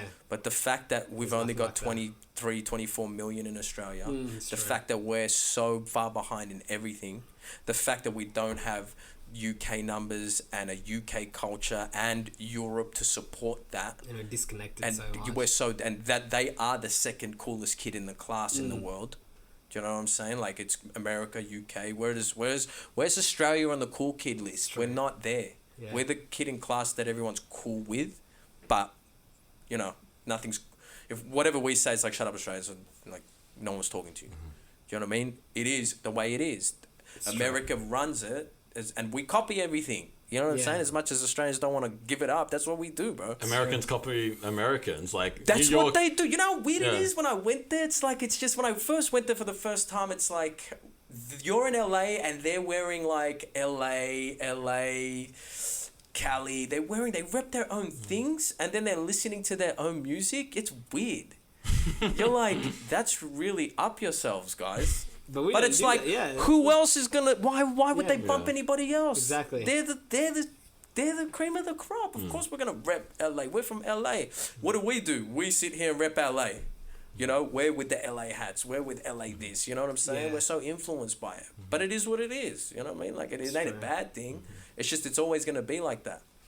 Unless you go into an alternative universe. I don't know how long it's going to take to break that branding of America, Australia, the world, Yeah, right? man. Our branding is Crocodile Dundee and Steve Irwin, and then they're like, you guys rap? We just don't have the numbers, man, as well. Like you were saying, the numbers is the population and stuff. Business-wise, market. Yeah, we don't have it, bro. We don't have it. Sure. Like, it's like, yeah, but Grime did their own thing. How long did that take?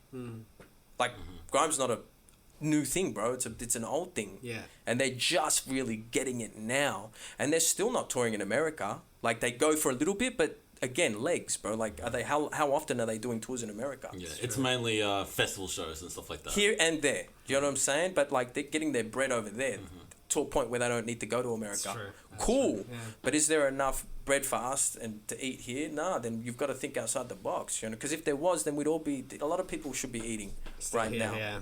Like, 1-4 is eating for now, but how long? Like there's been a lot of 1-4s, bro. Like, there's been waves. Do you know what I'm saying? But then it's like, a year later they're gone because they just couldn't sustain it. How many shows can you do a year in Australia? How many? You can do like 50 shows in 3 months in America in like one half of the country, and then The do events middle. are there for it. Yeah. The market's there. They support you. You know what I mean? The culture of support is there. It starts early in primary school, high school. Your high school, you rep your team. That's so true, man. It's all it's there. crazy, This is a psychology thing that I realized. We don't rep our schools. I hated my school. It was like, man, stuff Elwood, stuff my school. They're like, yeah, we're from this school. We're like, bro, I don't want to even take my school jumper off. You know what I mean? Like, I'm not repping these dudes. You know what I mean? Like, I hate my school. Yeah. They're really patriotic, and they're really, you could say, obnoxious and up themselves, but this is why they're the best at everything. I play ball, so when I was going there and playing ball, this is when I realized, I'm like, see, this is why America's good. They always pushing each other. Just randoms coming up to me, like, you know, out of nowhere, just be like, hey, bro, you want to play one-on-one? I'm like, whoa, that's a bit invasive, bro. I don't even know you, you know? But I'm like, yeah, let's play. We don't do that here. You don't just go up to anyone and be like, hey, bro, you want to play one-on-one? It's very, like, confrontational. But it's like, it's not, for them, it's normal. It's like, it's what we do. It's how we get better. Like, I want to play you. Let's play. And, you know, we're like, oh, no, because I don't want to lose. You know what I mean? But it's like, they don't care. Let's play again. Run it back. Let's play again. Run it back. They're very passionate on what they do. Yeah. That's why they run the world in sport and in entertainment, because I saw the list of, like, the 100 top businesses. There's, like, one Australian company, somewhere in the middle, 60, 70, and every was, like, all America. You know, they're always innovating. They always come up with the things. They always push each other. You know what I'm saying? Like, how else do you get better? Yeah. Not by being comfortable and mediocre Australians. But also, they've grown in a way where they've sort of grown as a people together over a long time. I feel Over like a long time, bro.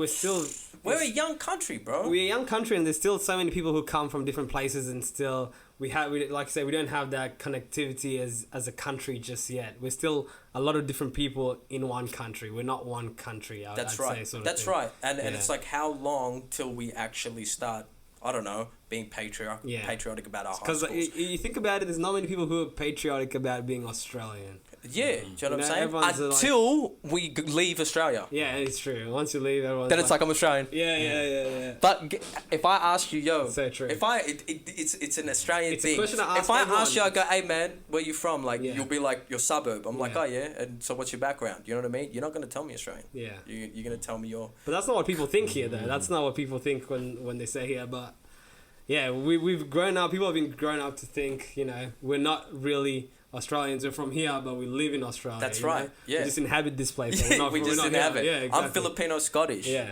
But then when I'm over there and people goes, oh, where you from? I'm like, oh, I'm from Australia. I'm Australian. You know, it's Yeah. weird.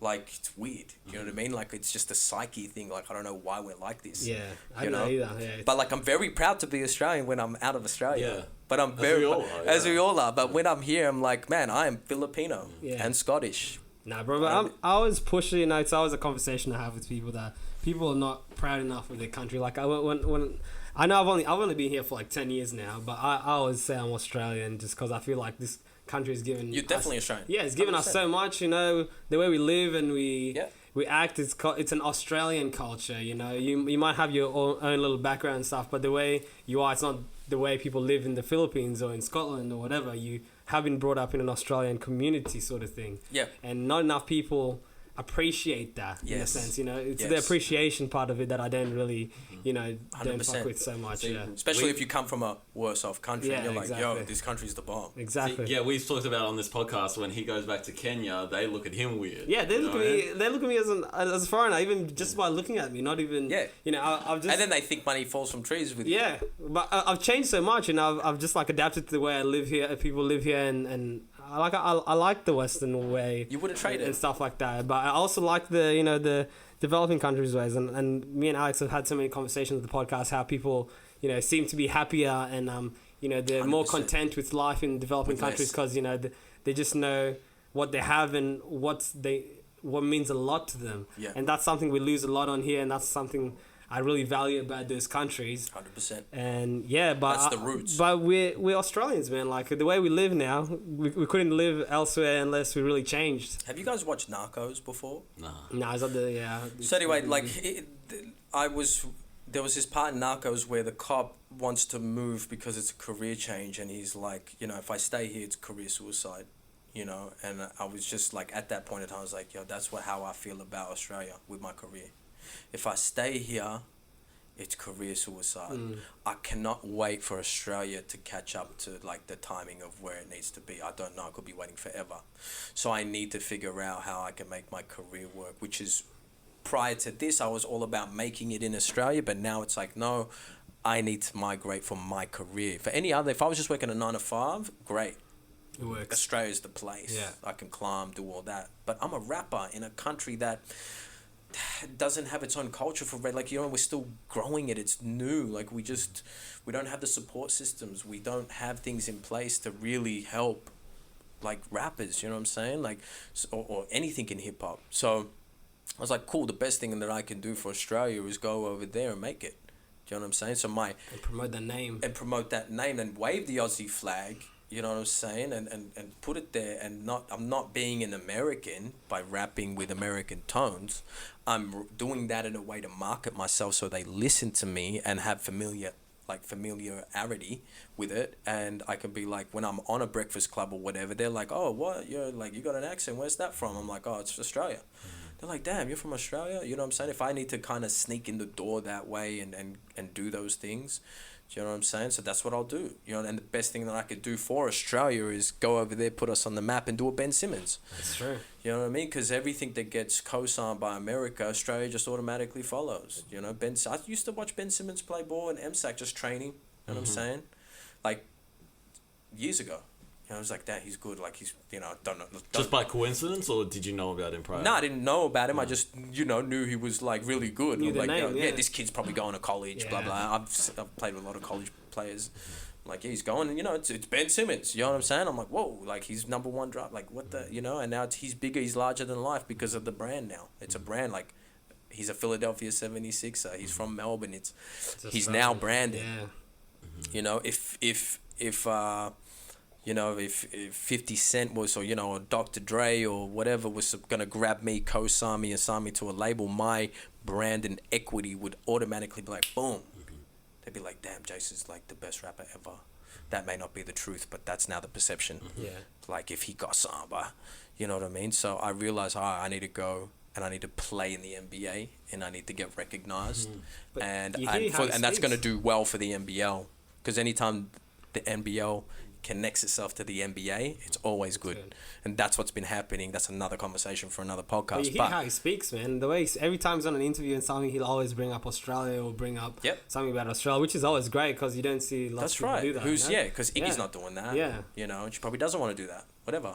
Yeah, I think she got a lot of flack for that, but I just think of her as just a pop artist. Yeah, so that's it's right. Like, do pop artists really rep where they're from? That's that's true. We'll give it up. Yeah, that's right. But you know, you got someone like her. Look at all our look, Mel Gibson, man. He's Australian, but like we think he's American. Yeah. You know, I think he's got a new movie out. You know what I mean? Like, I was like, oh, what the hell? He's still acting as a dog. Like, I think he's just been in America for so long, we just consider him. He's American, but really, you know what I'm saying? But look at Hugh Jackman, he does. Hugh Jackman. But he keeps coming back, that's why. But look at Thor, man. He does all this stuff. He did a movie called Australia, so it's like, he has to be. Yeah, he had to do it. What a legend. You know? Yeah, but you're like saying Thor, he's seen as, you know, he's figure. Thor. I know. He's the god of thunder now. Yeah, Captain America. But he was like home and away or whatever, and no one cared about him before. Like, now he's that. And he comes back and always does ads for Australia. Yeah, and he's a really cool dude. Yeah. Like Margot Robbie, all these people. So what's the difference with the rap thing? Like, if I go over there, I'll put it out there into the universe, but one of my goals is to like, I want to be able to try and get a signing with like mass appeal. You know, that's my goal. I'm trying to create that blueprint to then put myself in a position. Why mass appeal though? Because of Nas and because of the fact that there's like a mid-tier label that still cares about the art form, culture. They're almost like a blog as well, aren't they? Yeah, blog. They're like a full platform. Or even Empire. You know, Empire is also another mid-level tier thing that would give someone like myself a shot if I created enough buzz and leverage to be able to go. I wouldn't go sit down there until I had leverage and go, look, this is what I'm doing.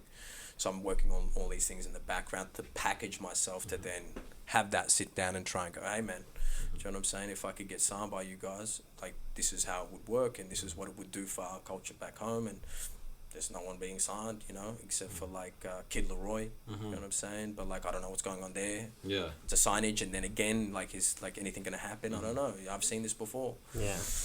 But I don't know what's gonna happen. So, you know, going back to your point, we've got a long way to go for a culture, you know what I'm saying? It just is what it is, and we all gotta hang in there and do our best to add to it. Like this podcast and shows and blogs and stuff like that. So I'm just gonna do my part. You know what I mean? I'm just gonna do my part, help anybody else that's trying to, you know, add to the culture. You know what I'm saying? So that's it. But man, anything else in the works? You know, for coming up? Like I know you've got the G Unit thing, which is huge. Yeah, I'm putting together a crew. I'm putting together a little group. This is going back to the marketing stuff. Me, maybe a couple of other philo boys, to kind of just go in on some like group stuff.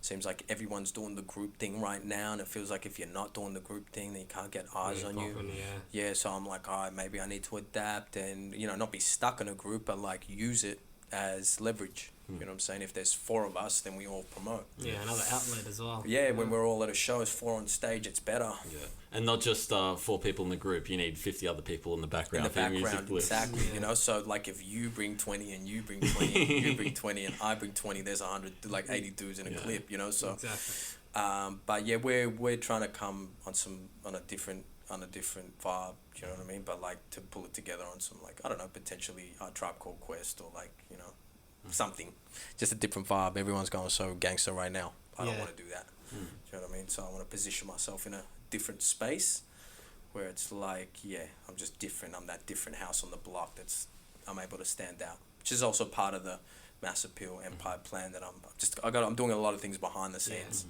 I go to the studio, I got like 30, 40 unreleased tracks just sitting there.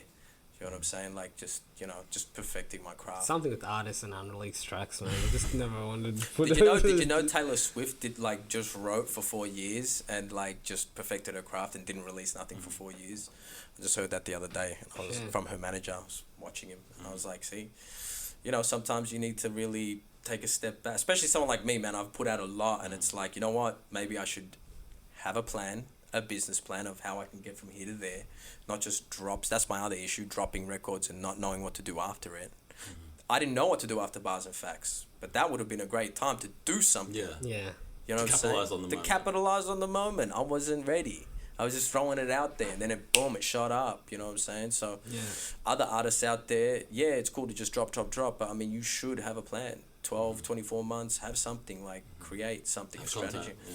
Before I go and do how to rap and diss everybody, if I did do it, you know, it's followed up by something. Exactly. Give me the attention.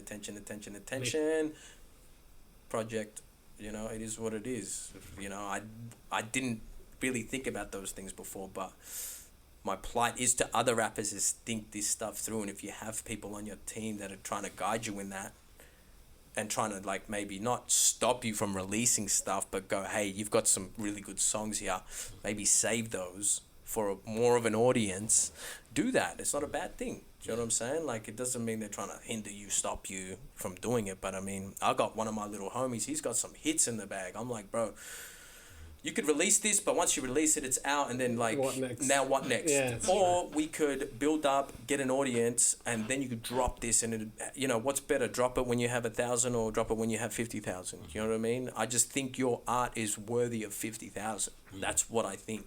Because it's really good and it deserves to be heard by more. It must be so hard to hold back that sort of music when you know it's out there, but you gotta wait for that time to release it. Shit, we got a track, bro. We got a fucking unreleased thing, and I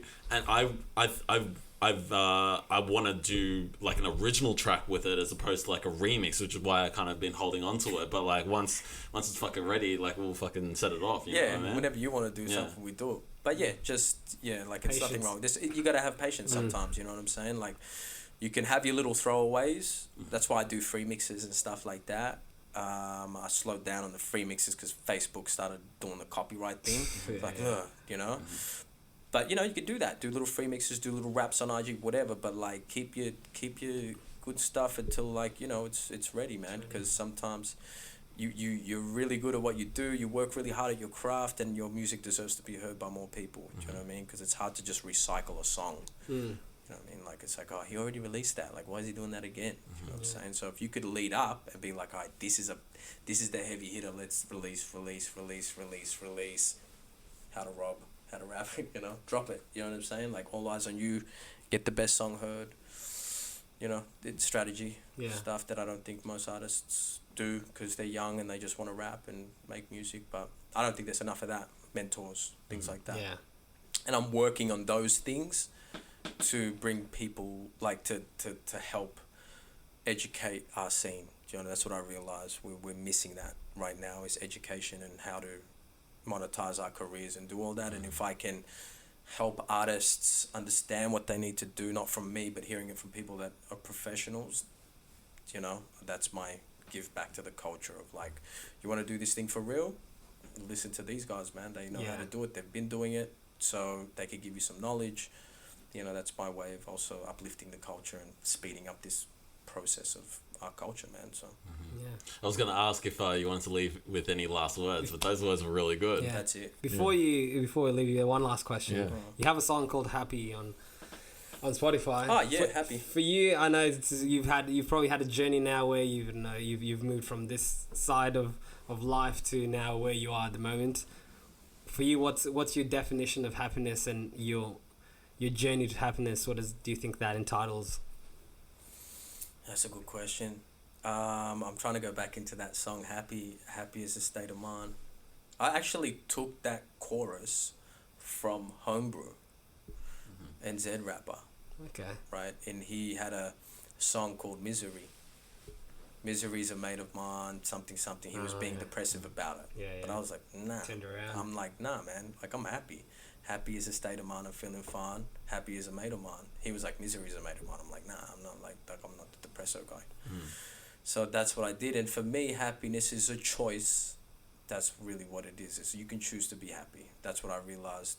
You can, at any moment, just choose to be happy. It's not, no one makes you happy. Nothing can make you happy. You need to decide to be happy with where you're at, with just content. That's like something I learned a very long time ago, because I was in school and I would always get upset and, you know, skits out at the teachers and break things and get sent to the office, and I'd be like, you made me mad. They're like, we didn't make you. Yes, you did. If you didn't do that, I wouldn't react this way, blah, blah, blah. But then I realized as I got older, no, the way I react is always my choice. So I can choose to just be like, you know what, I'm happy. I'm perspective. I'm living. I'm not in jail. I've dodged so many things in my life, and I could have it way worse. You know what? What am I mad about? Hey, man, I could have been born in the Philippines. I could have been in the ghetto right now. I'm good. Do you know what I'm saying? Like, I'm happy every day that I wake up and breathe. Do you know what I mean? That's success. When I wake up and I'm good. Like, it's everything else after that is a blessing. It's all a bonus. So I never really take anything. You know what I'm saying? It ain't that serious, bro. There was a homeless guy at the top of my stress. A lot of homeless people in St Kilda right now. I was pissing down. You know what I'm saying? And like, he was just lying down near the corner, and I drove past, was pissing down, and he was there, man. I felt so bad. You know what I'm saying? I'm like, damn. You know what I mean? I could be that dude. You know what I mean? Like, he's just sitting there getting pelted by rain and his thing. Like, I'm good, man. I'm happy. I'm breathing. Still got my hands and legs. I'm walking. I'm always in a state of gratitude. That I'm always, I guess that's why I've been depressed before, not gonna lie, you know, but I always bring it back, you know, to like, it could be worse off. Exactly. And success is a journey, man. It's not a destination. You never get there, because when you get there, then it's like, what next, and then what next? And I always know I'm never gonna be content with, doesn't matter if I've got the jets and the planes and the money, I won't be like, made it, now what? I understand that it's a never-ending journey. So I play the game, and I'm just competitive, and it's what I'd rather be competitive than mediocre. I'd rather always better myself. There's a saying that I've held with me for a couple of years now: if you're not getting better, you're getting worse. So if I'm not moving forward, what am I doing? I'm moving backwards. So there's no middle ground. So I'm always constantly just trying to better myself, whether it be rap, whether it be spiritually, whether it be financially. I'm just always pushing it forward, getting better. Growing makes me happy, knowing that, you know, I'm getting better at things and doing things that I like. and that it's just a journey, man. And, you know, at the end of the day, you can't take nothing with you, bro. Can't take my raps with me, can't take my money with me, and, you know, that's a separate thing, and that's my God thing. But at the end of the day, we die, soul goes back, and ultimately, you know, feel like we're gonna get judged on the things that we do. And it's all about what you leave behind. Yeah, it's exactly what you leave behind. Right. What impact you leave on people. And, that's right. And, So, you know, I wanna continue down that path, because that path makes me happy, you know, and that's it. Wise words. Great Happy words, It's a state man. of mind. Yeah. It's a state of mind. Yes. Choose happiness. Yes. Yo, thank you so much for this interview. This interview was 10 times better than Urban Knowledge. Like, you just... And we went much longer as well. Like, we dived into a lot of different topics, and Looks like we're gonna end. Yeah. We can do... there's more podcasts that we could do more Yeah, episodes. there's always... You never want podcasts to end. Yeah. It's just so good. Well, that's the thing with your success and how you grow. Like, you know, the updates are always the best ones, because it's like, yeah, like it's update on your life and what you've been through, and like this was really good. So This is definitely the best interview I've ever done. I like appreciate 100%, it. man. Like, Yeah. you know, I just hope people continue to plug in, because you guys are doing really good things for the culture. And like, again, like, you guys are now in a space where you've kicked in the door, and you guys are kind of like first in the door. And they always say the first in the door is the one that takes all the shots. So, you know, you guys are in the front in this dark room with the torch, trying to find the way. Do you know what I'm saying? And like, it's not going to be easy. You know what I'm saying? You guys are just going to have to... You don't have any precedents. Do you know what I'm saying? There's no one who's done it before you here.